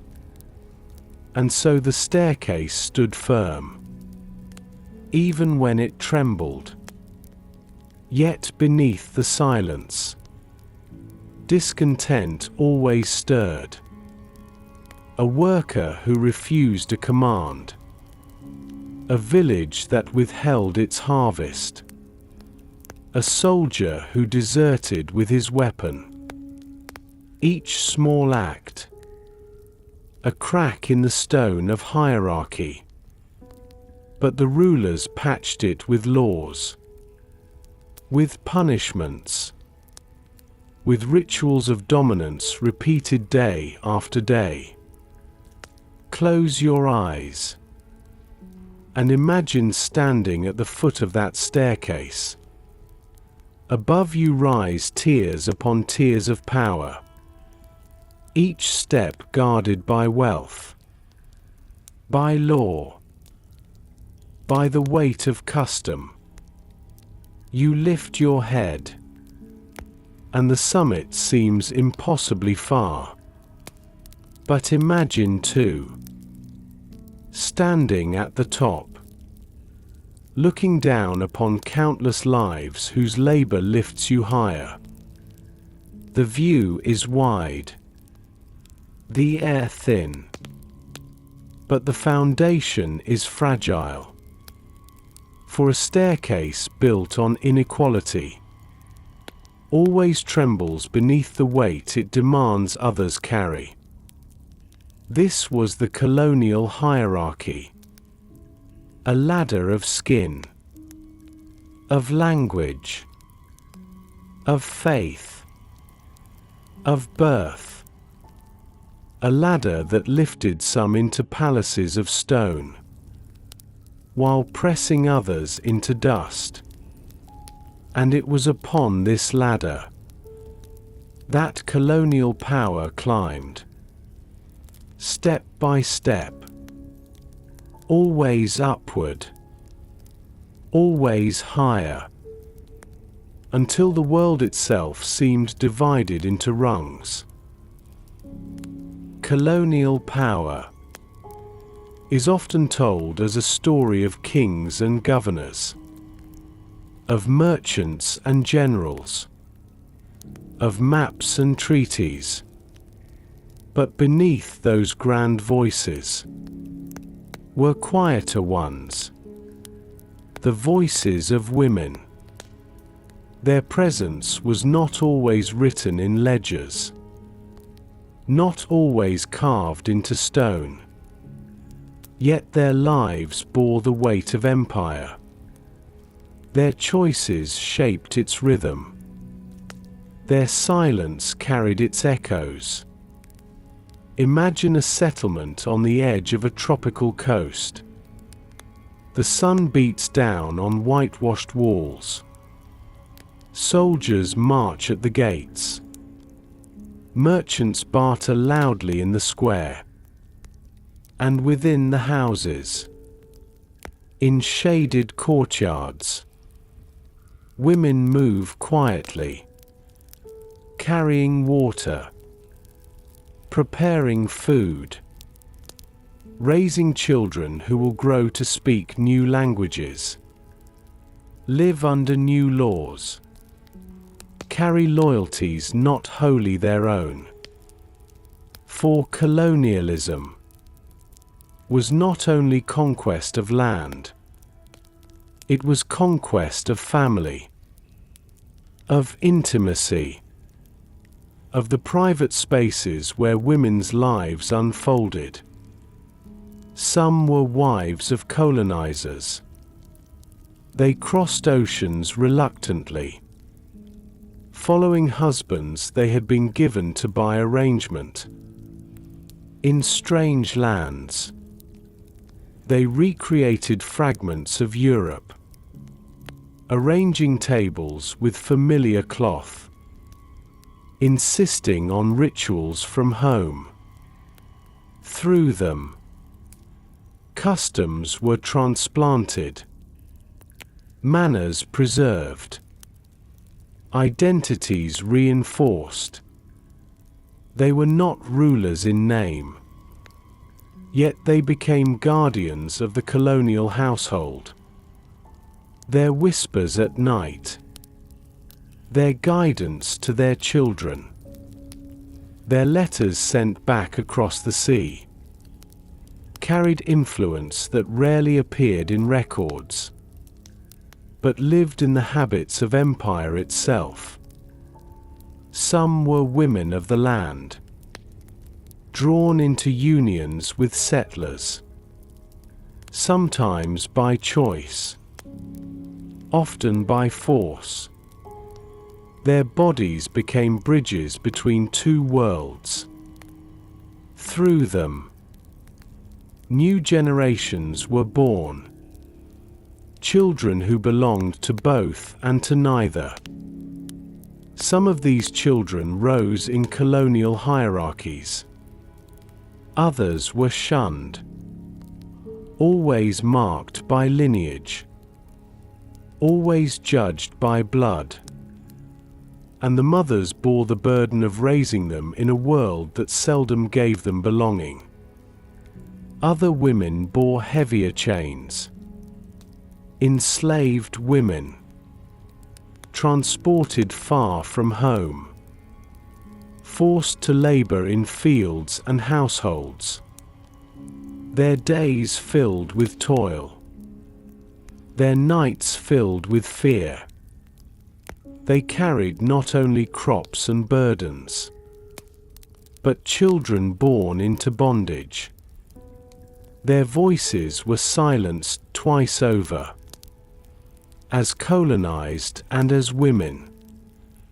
And yet, in whispers, in lullabies sung to their children, in the quiet preservation of songs and stories, they kept fragments of identity alive, fragments that empire could never fully erase. Not all stories were of suffering alone. Some women resisted in subtle ways, refusing marriage arranged by colonial rulers, hiding food for rebels in their kitchens, teaching children the language forbidden in schools. Their power was quiet, but it rippled, shaping memory, sustaining traditions beneath the surface of empire. In the records of missionaries, we glimpse women converting to new faiths, or refusing to let go of old ones. In the reports of traders, we glimpse women in markets, bargaining fiercely, keeping commerce alive even as systems shifted. In the letters of governors, we glimpse wives who counseled restraint, or pressed for harsher rule. Invisible threads of influence, always present, always shaping. Picture a village at dusk. Men gather to hear proclamations read by officials. But behind them, women kneel by fires, telling children the stories of ancestors. The children's eyes widen. Their hearts hold onto those tales. Though empire changes the surface, beneath it, memory survives through the voices of mothers. Colonial power weighed heavily on women, as laborious, as mothers, as companions to rulers, as survivors of violence. Their lives were reshaped, their choices narrowed, and yet they endured. Through endurance, they became carriers of strength that empire could not extinguish. Close your eyes and hear them, not in the shouting of governors, nor in the clash of armies, but in the softer sounds. The lullaby hummed in a darkened hut, the whisper of advice given to a child at dawn, the silent prayer said while fetching water. These were the sounds beneath empire, the heartbeat of lives lived quietly, yet profoundly. And so, when we speak of colonial power, we must not forget these voices. The voices of women, unrecorded yet enduring, silenced yet speaking still. For in their resilience, in their whispers, in their hidden influence, they shaped the survival of whole peoples. And through them, we glimpse not only how power was established, but how humanity endured within it. Colonial power pressed heavily upon men. It shaped their choices, their responsibilities, their identities, whether colonizer or colonized, soldier or farmer, merchant or servant. Every man found himself measured, ranked, pulled into the hierarchy that empire imposed. For men who came from Europe, colonial lands were both promise and peril. They boarded ships with dreams of fortune, of estates carved from distant soil, of titles earned in new lands. Yet the sea was cruel, the climate harsh, the work unending. Some found wealth, yes, but many found only graves far from home, names forgotten on foreign shores. Imagine a young sailor from Lisbon. He leaves behind a fishing village, a mother weeping quietly at the harbor. On the ship he learns discipline. Rope burns his hands. Salt cracks his lips. He dreams of gold, of land, of rising above poverty. But when the voyage ends, he finds himself garrisoned in a fortress, guarding warehouses that are not his, carrying muskets for merchants who never touch a blade. His dream fades, yet still he endures, for survival leaves little choice.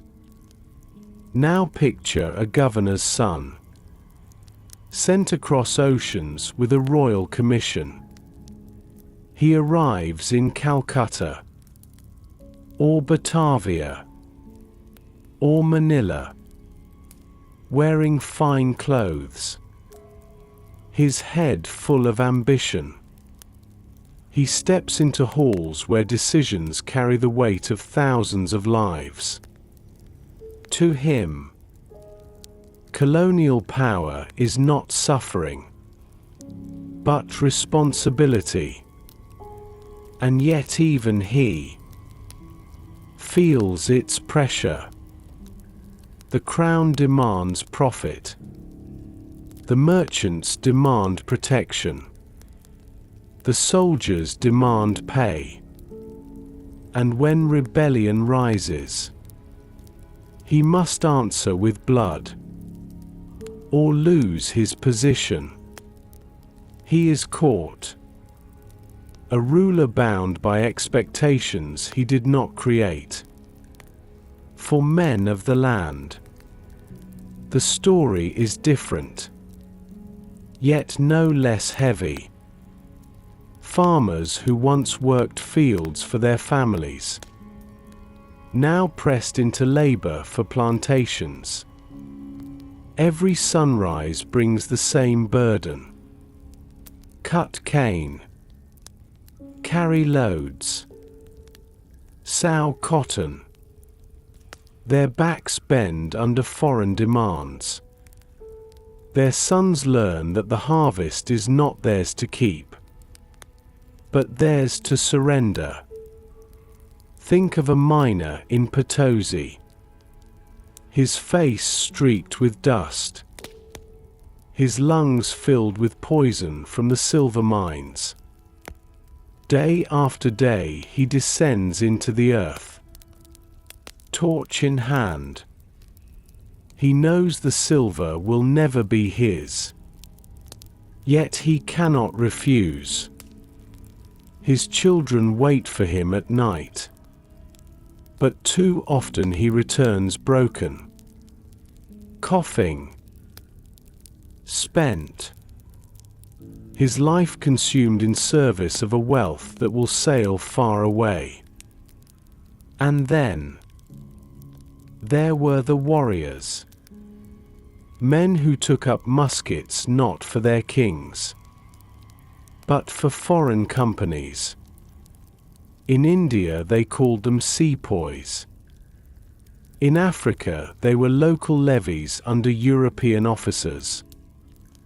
In the Americas they were tribes aligned against rivals.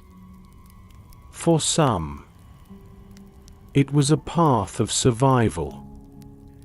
Better to stand with the new power than to be crushed beneath it.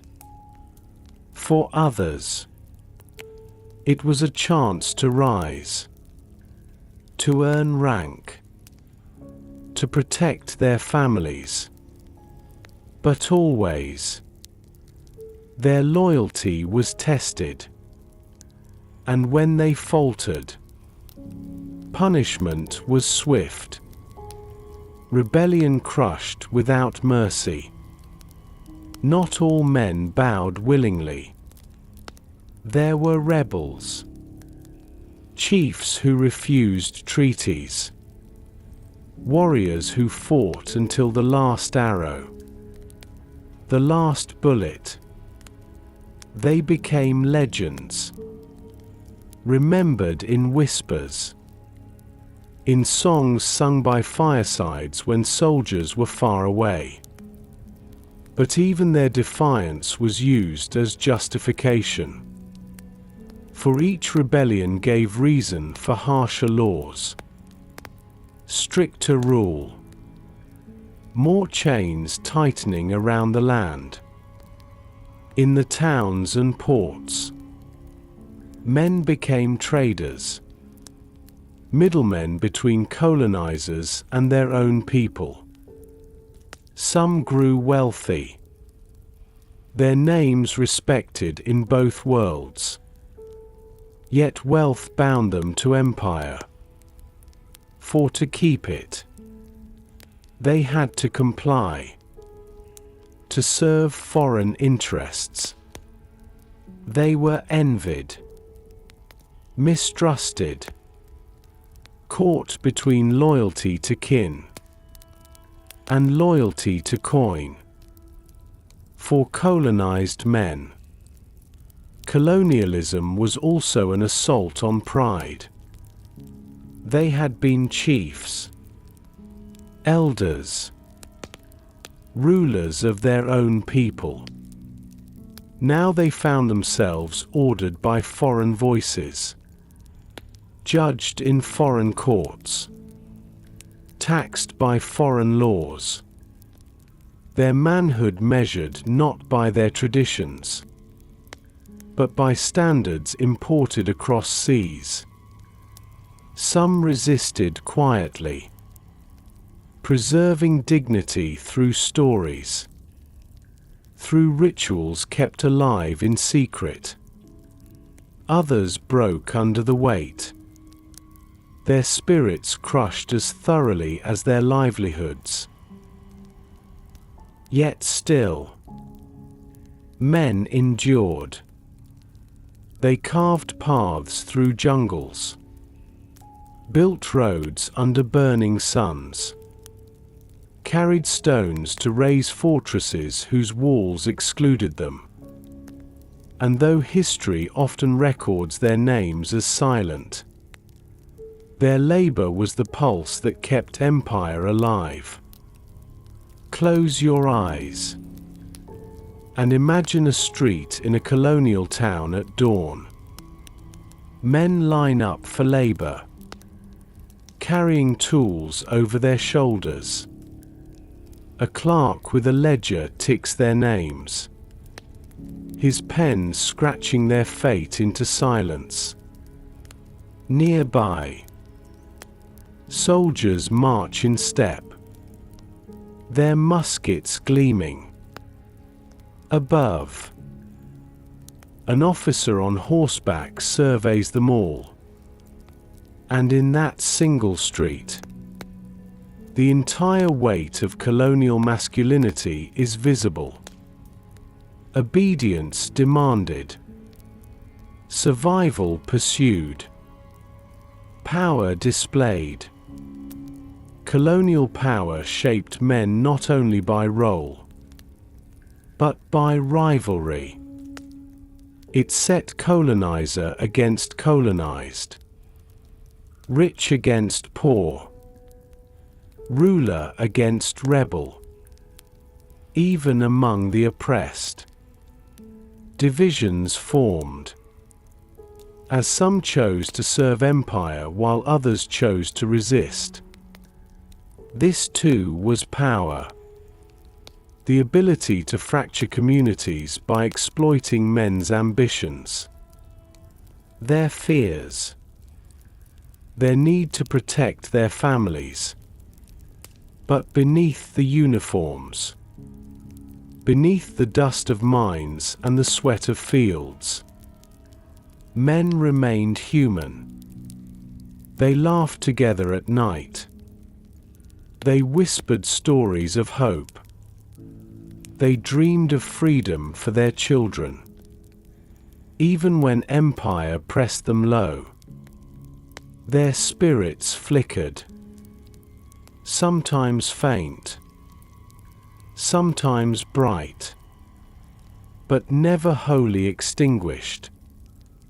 And so, the men of empire bore many faces. The sailor seeking fortune, the governor weighed with responsibility, the farmer forced into toil, the warrior caught between loyalties, the rebel refusing chains. Each one carried a fragment of the story. Each one bore the mark of colonial power upon his life. Colonialism was not only a system of laws and trade. It was lived in the bodies and burdens of men, in their labor, their battles, their silences, their endurance. And through them, empire rose. But also through them, in time, it would fall. Empire weighed heavily. Yes. With chains, with taxes, with laws written in foreign tongues. But even under the weight of colonial power, people sang, people danced, people feasted. For joy cannot be silenced forever. And where there are gatherings, there is always music. Close your eyes and imagine a wedding feast in a colonial town. The chapel ceremony has ended. The vows spoken. The priest's blessing given. Now the doors open wide, and life spills outward into the streets. Tables are set, laden with food from field and sea, maize and rice, bread and fruit, meats roasted slowly over fire. Beside them, wine carried across oceans, spices from distant lands, sugar dissolved into sweet confections. The air is thick with scent, savory and sweet, blending together like voices in chorus.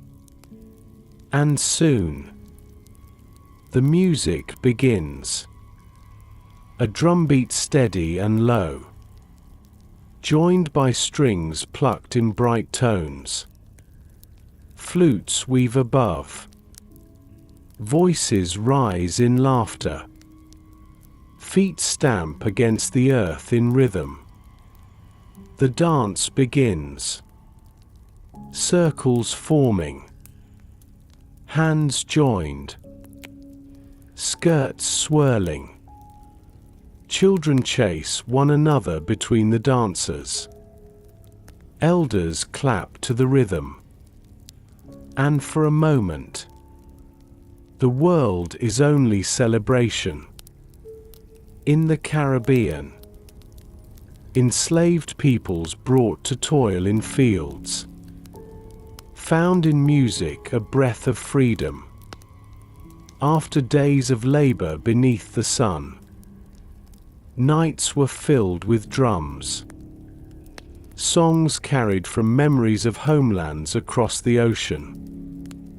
Even under watchful eyes, even when forbidden, rhythms rose from hidden gatherings, each beat a heartbeat of survival, each step a refusal to let identity be erased.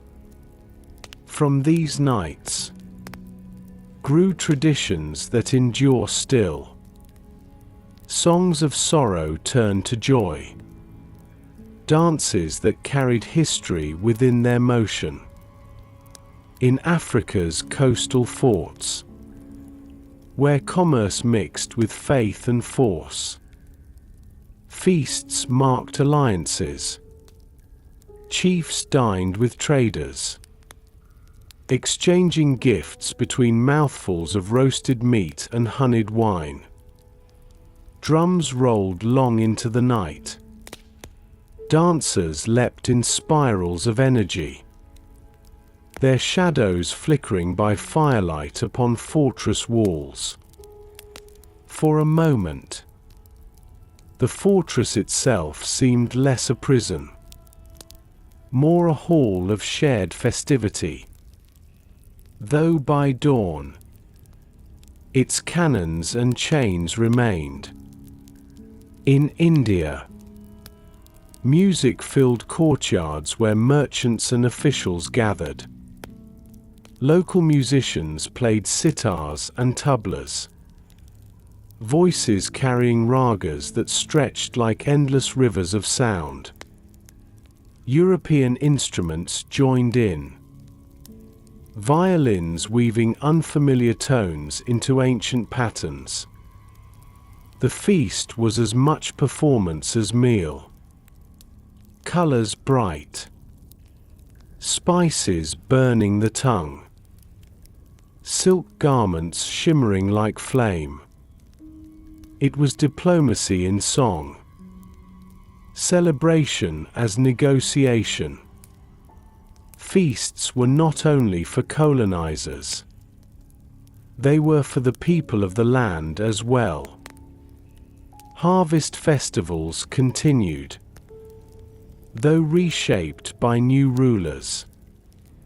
Villagers gathered at dusk, singing songs that told of planting and reaping. Children ran with torches. Dancers moved in circles that mirrored the cycle of the seasons. Food was shared. Laughter rose into the air. Even when colonial officials stood watching from a distance, the joy of the people could not be taken. Music became a language beyond language. Where treaties divided, songs united. Where laws silenced, dances spoke. Where sorrow pressed down, feasts lifted spirits upward. Picture a hall lit by lanterns, wooden floors echoing with the steps of dancers. In one corner, fiddles play reels from Europe. In another, drums beat rhythms older than empire itself. And slowly, inevitably, they mingle. Steps crossing, rhythms blending, traditions fusing into something new. This blending was itself a legacy of empire. Colonial feasts were crossroads, where cultures touched and reshaped one another. A lullaby from Africa, carried into the Caribbean. A Spanish guitar melody woven into Indian ragas. A French waltz danced beside indigenous circle dances. Out of oppression came hybrid beauty, not erasing, but transforming. Even governors understood the power of feasts. Banquets displayed wealth. Long tables heavy with imported delicacies. Silverware gleaming in candlelight. Guests sat according to rank. Hierarchy laid bare even in where one dined. But behind the ceremony, behind the polished surface, were the countless hands who labored unseen. The farmers who harvested, the cooks who prepared, the servants who carried trays until their arms ached. The joy of the few, built on the toil of the many. Yet despite the imbalance, the feasts remain in memory as moments of light.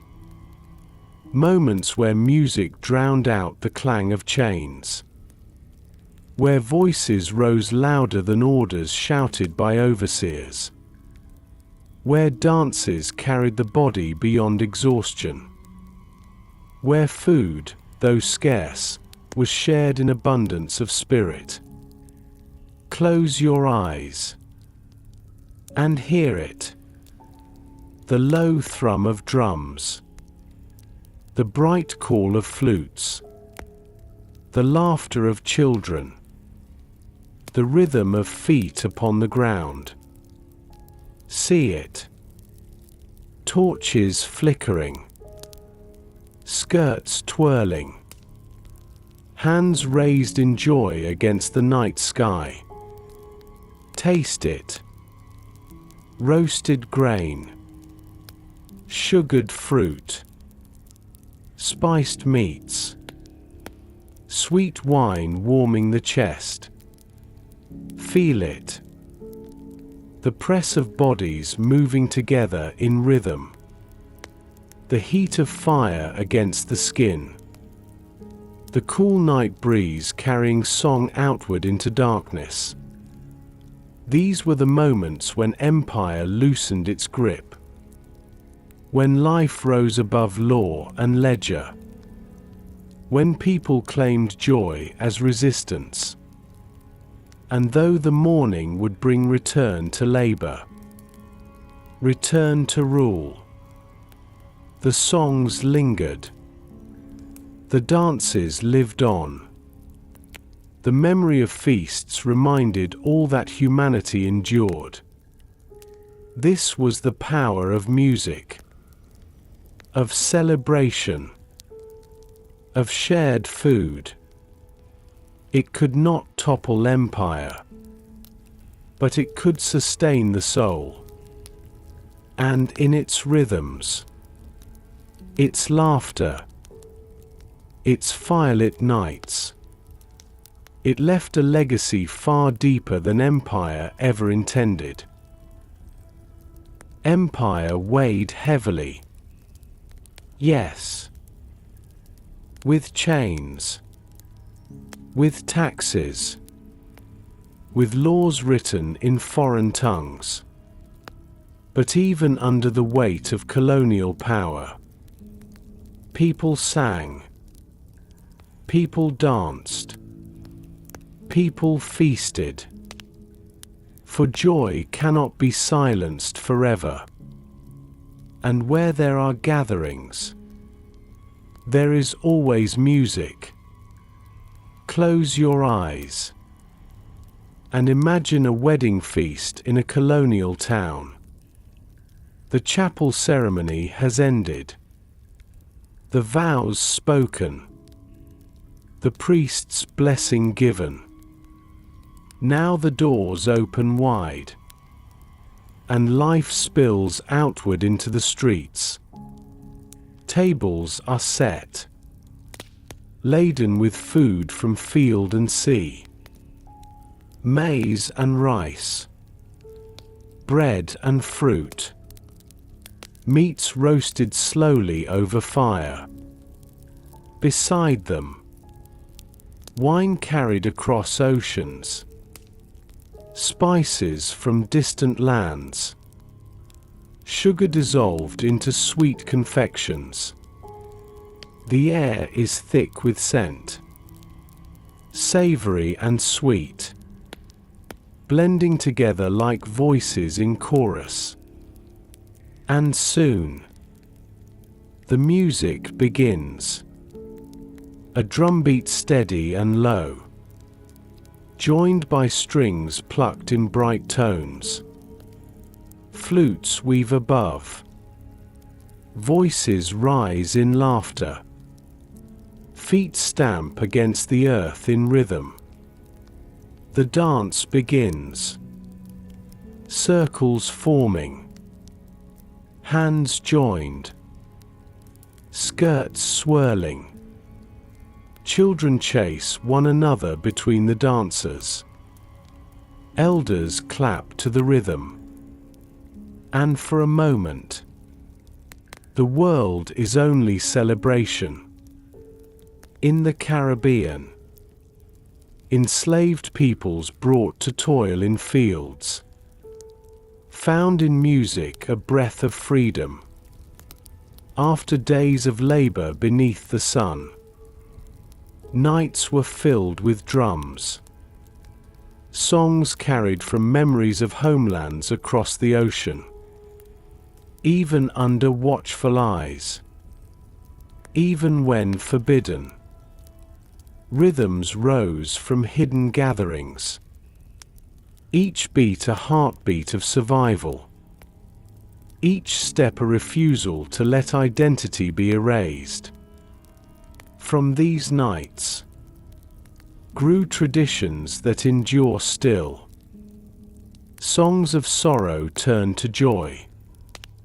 Dances that carried history within their motion. In Africa's coastal forts, where commerce mixed with faith and force, feasts marked alliances. Chiefs dined with traders, exchanging gifts between mouthfuls of roasted meat and honeyed wine. Drums rolled long into the night. Dancers leapt in spirals of energy, their shadows flickering by firelight upon fortress walls. For a moment, the fortress itself seemed less a prison, more a hall of shared festivity. Though by dawn, its cannons and chains remained. In India, music filled courtyards where merchants and officials gathered. Local musicians played sitars and tablas, voices carrying ragas that stretched like endless rivers of sound. European instruments joined in, violins weaving unfamiliar tones into ancient patterns. The feast was as much performance as meal. Colors bright, spices burning the tongue, silk garments shimmering like flame. It was diplomacy in song, celebration as negotiation. Feasts were not only for colonizers, they were for the people of the land as well. Harvest festivals continued, though reshaped by new rulers. Villagers gathered at dusk, singing songs that told of planting and reaping. Children ran with torches. Dancers moved in circles that mirrored the cycle of the seasons. Food was shared. Laughter rose into the air. even when colonial officials stood watching from a distance. The joy of the people could not be taken. Music became a language beyond language. Where treaties divided, songs united. Where laws silenced, dances spoke. Where sorrow pressed down, feasts lifted spirits upward. Picture a hall lit by lanterns, wooden floors echoing with the steps of dancers. In one corner, fiddles play reels from Europe. In another, drums beat rhythms older than empire itself. And slowly, inevitably, they mingle. Steps crossing, rhythms blending, traditions fusing into something new. This blending was itself a legacy of empire. Colonial feasts were crossroads, where cultures touched and reshaped one another. A lullaby from Africa, carried into the Caribbean. A Spanish guitar melody woven into Indian ragas. A French waltz danced beside indigenous circle dances. Out of oppression came hybrid beauty, not erasing, but transforming. Even governors understood the power of feasts. Banquets displayed wealth. Long tables heavy with imported delicacies. Silverware gleaming in candlelight. Guests sat according to rank. Hierarchy laid bare even in where one dined. But behind the ceremony, behind the polished surface, were the countless hands who labored unseen. The farmers who harvested, the cooks who prepared, the servants who carried trays until their arms ached. The joy of the few, built on the toil of the many. Yet despite the imbalance, the feasts remain in memory as moments of light. Moments where music drowned out the clang of chains.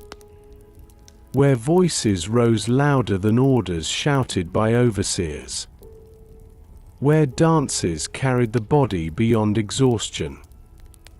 Where food, though scarce, was shared in abundance of spirit. Close your eyes and hear it.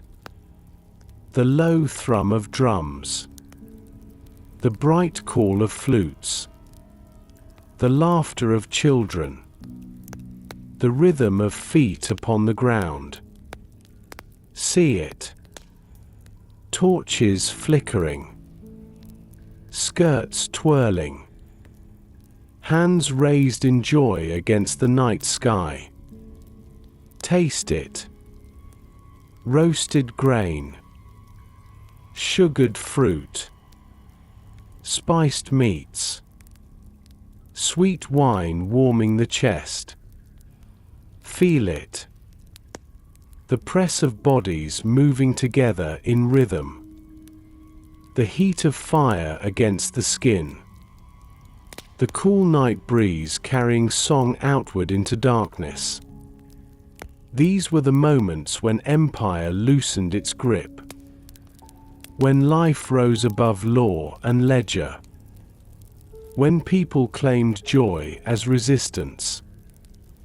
And though the morning would bring return to labor, return to rule, the songs lingered. The dances lived on. The memory of feasts reminded all that humanity endured. This was the power of music. of celebration, of shared food. It could not topple empire, but it could sustain the soul. And in its rhythms, its laughter, its firelit nights, it left a legacy far deeper than empire ever intended. Behind the glow of feasts, behind the ringing of bells, behind the quiet order of forts and the promises of treaties, there were shadows. Shadows where the true cost of empire lay hidden. Colonial power was not built only on trade, or faith, or contracts signed in candlelight. It was built on violence. Violence spoken loudly in muskets and cannons. Violence whispered silently in famine and disease. Violence that touched every land it entered, leaving scars that endure still. Close your eyes and imagine a village at dawn. The sky is pale. Smoke still rises from the last embers of night fires. Then, the thunder of boots, the shout of soldiers, the crack of muskets. Within moments, homes burn, families scatter, lives are undone. This was the face of conquest. Sudden, brutal, unrelenting. The shadows of violence took many forms. There were the wars of invasion, armies landing on shores, planting flags, demanding surrender.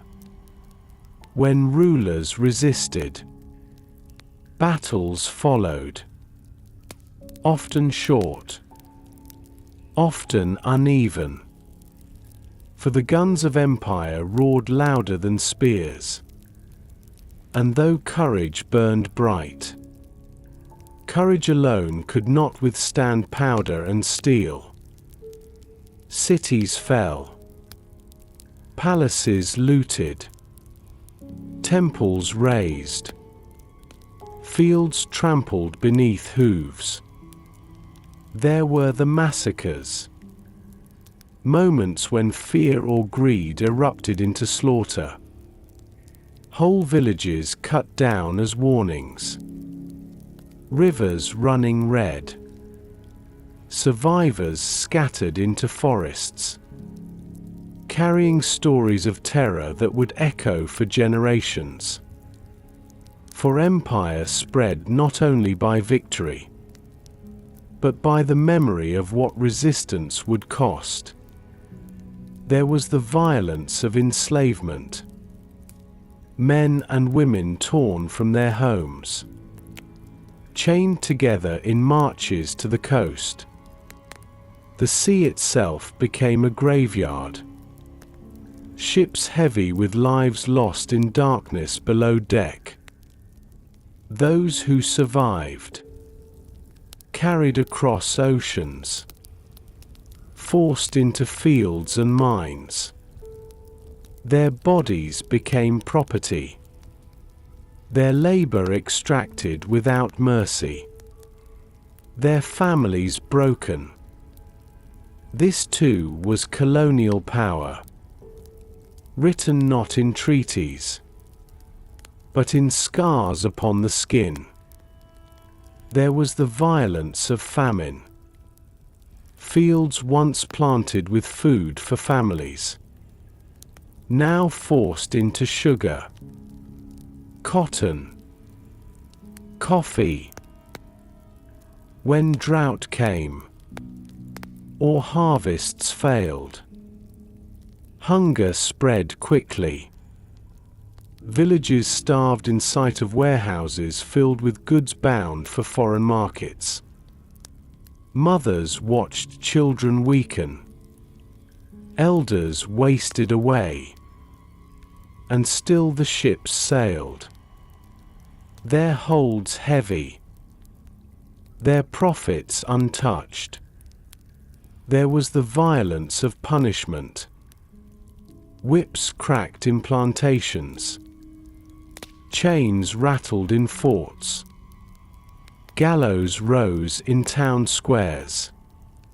Resistance was answered with cruelty designed not only to punish, but to warn. Every lash, every execution, every exile spoke the same words: obey or suffer. There was the violence of silence. Languages forbidden. Rituals outlawed. Songs silenced. Names erased. People forced to forget their gods. Their stories. Their ancestors. This too was conquest. Not of the body, but of the spirit. And though it left no wounds upon the skin, it carved deep hollows in the soul. And yet, in every shadow, there were sparks of defiance.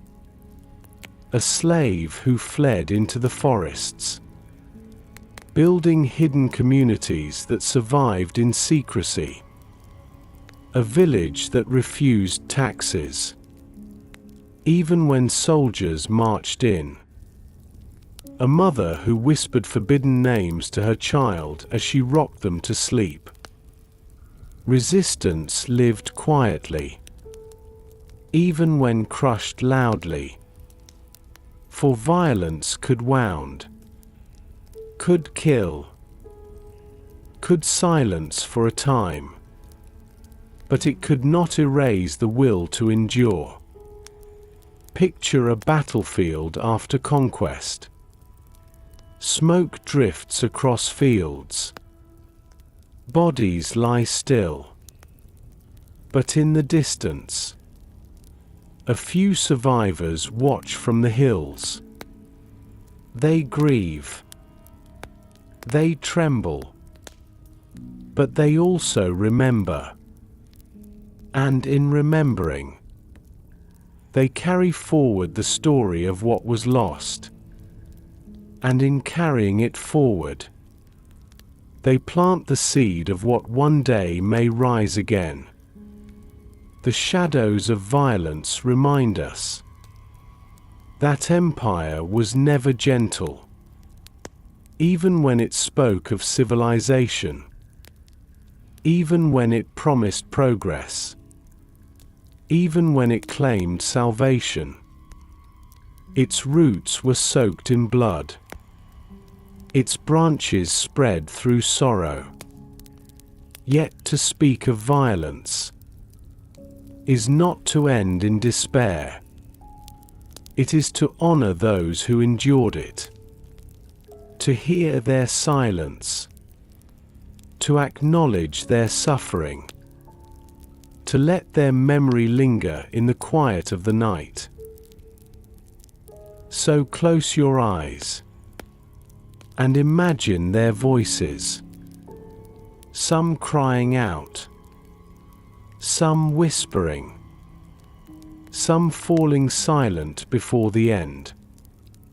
They are part of this story, as much as the governors, as much as the traders, as much as the priests who rang their bells.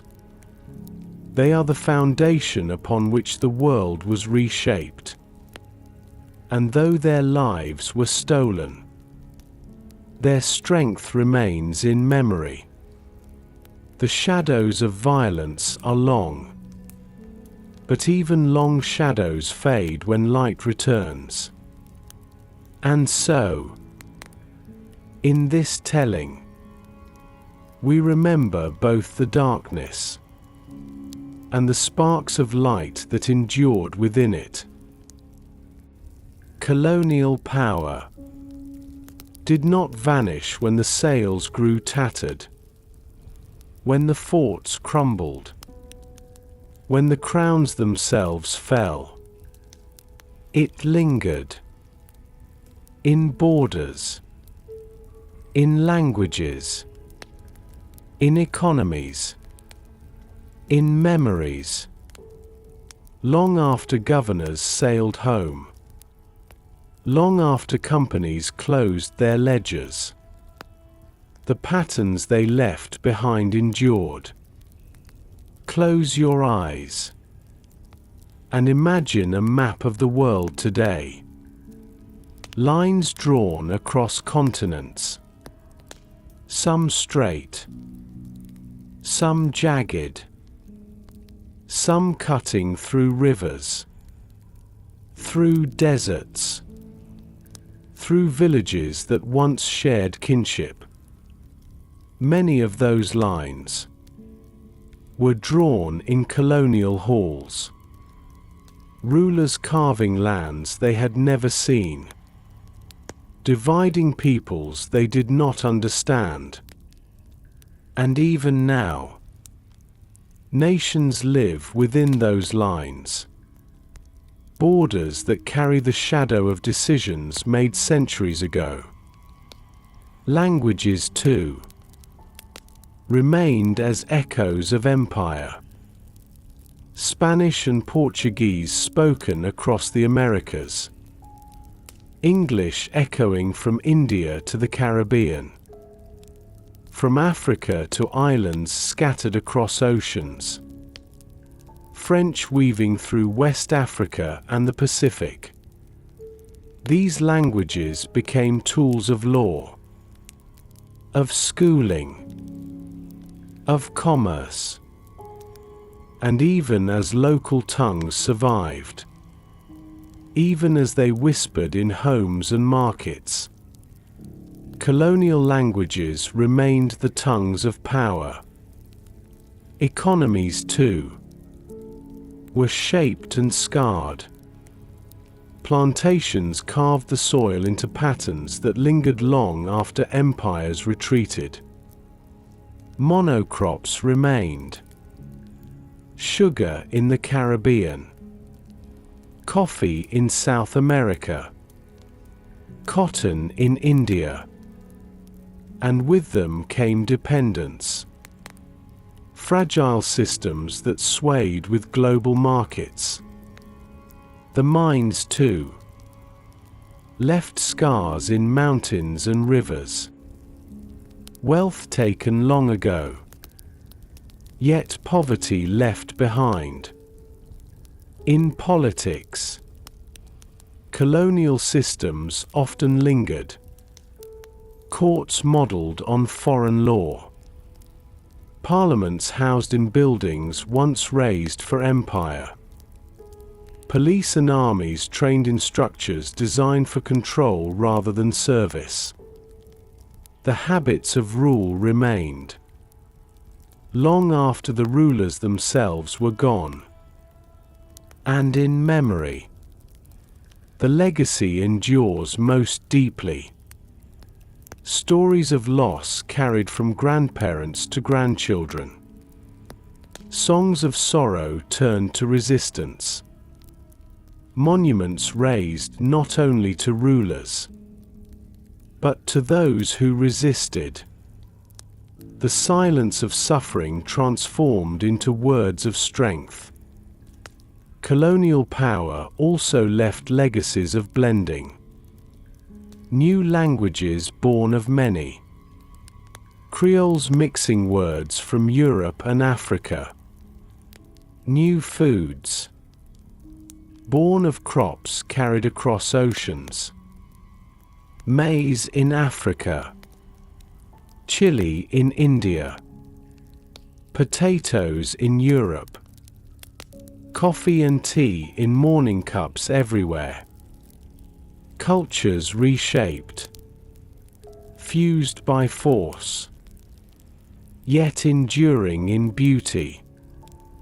Even sorrow left behind gifts that today feel inseparable from daily life.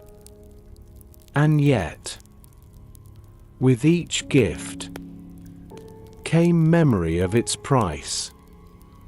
Every sweet cup of sugar carried the echo of toil in Caribbean fields. Every silver coin that once gleamed carried the breath of miners lost in Andean shafts. Every border drawn straight upon a map carried the weight of division it sowed. The legacy is not one thing, but many. It is visible in skyscrapers rising where once stood forts.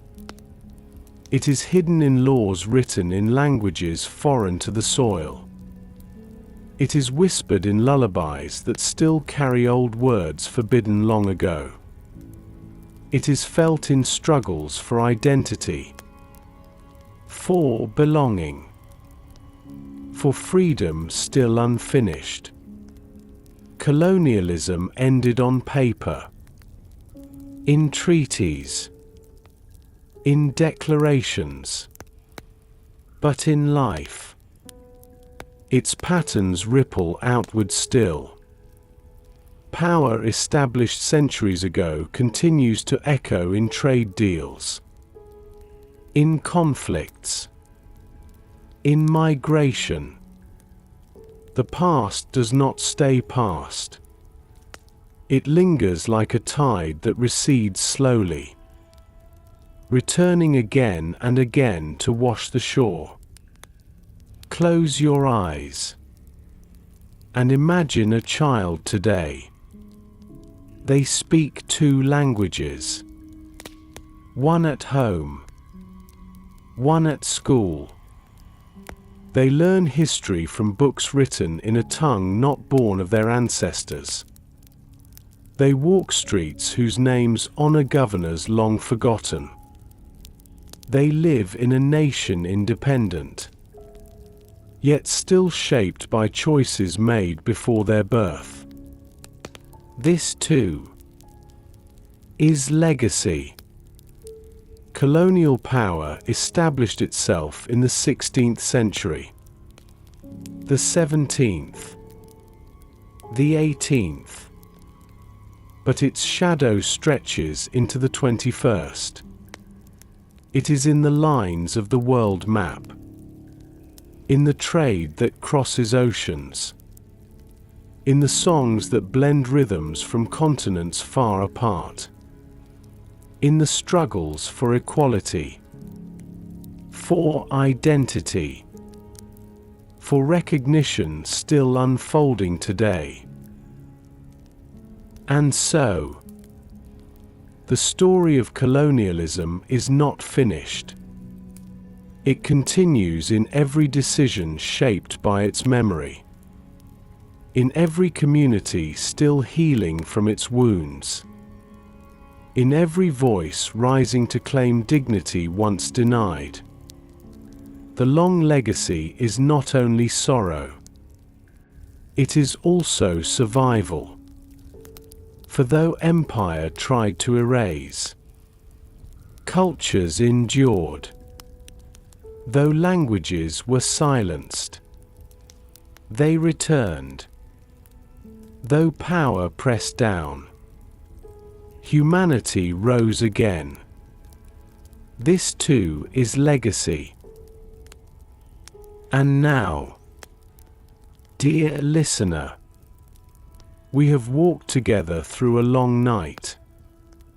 We have traced the rise of colonial power, from sails upon the horizon, to maps inked with dreams, to forts heavy with stone, to fields heavy with labor.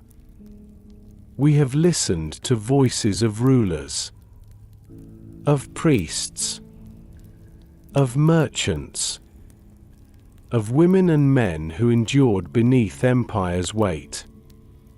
We have seen the feasts, The songs. The joy that survived even under chains. And we have stepped into shadows, where violence and sorrow left scars upon the earth. Colonial power was not a single event, but a long unfolding. It was curiosity turned to conquest, commerce turned to control, faith turned to domination.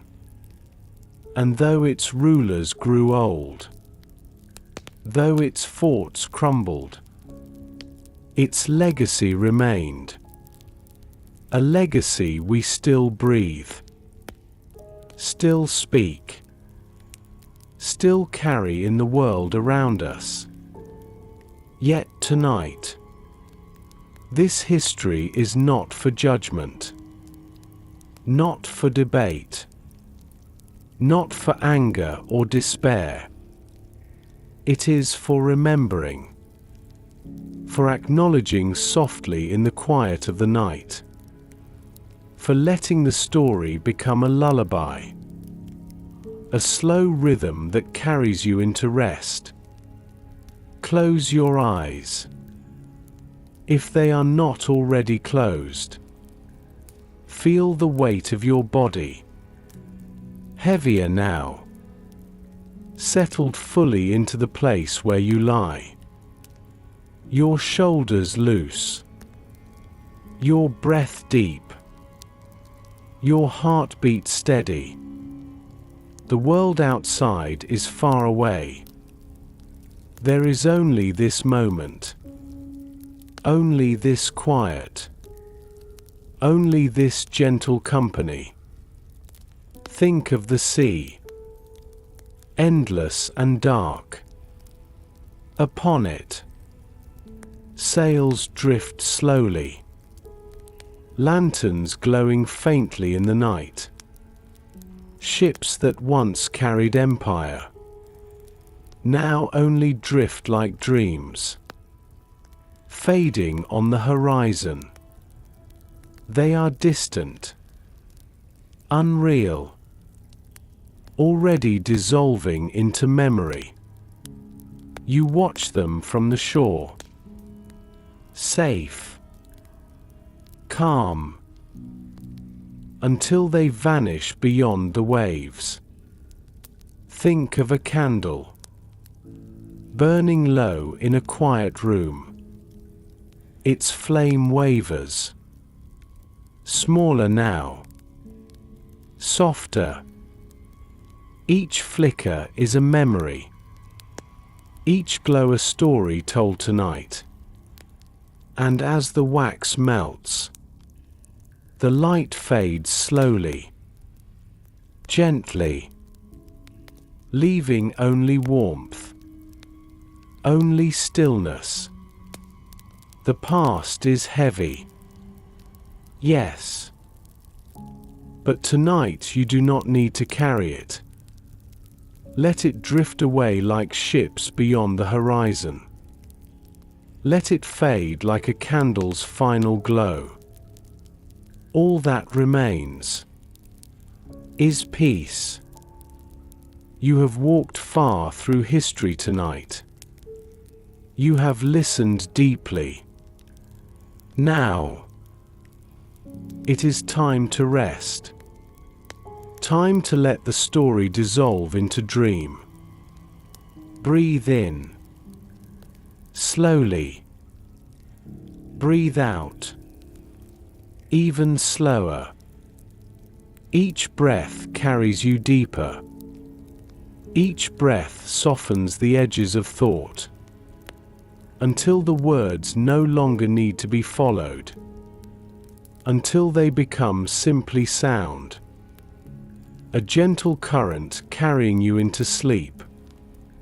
And if you drift now, let it be easy, like falling into soft water, like sinking into warm sand, like being held safely through the long hours of night. Here, You are safe. Here. You are at rest. Here. You are carried. The story ends, but your rest continues. May your dreams be calm. May your night be gentle. And when morning comes, may you rise lighter, carrying not the weight of empire, but only the quiet strength of endurance. The reminder that even in history's darkest hours, people endured. And so too do you. Good night, dear listener. Good night.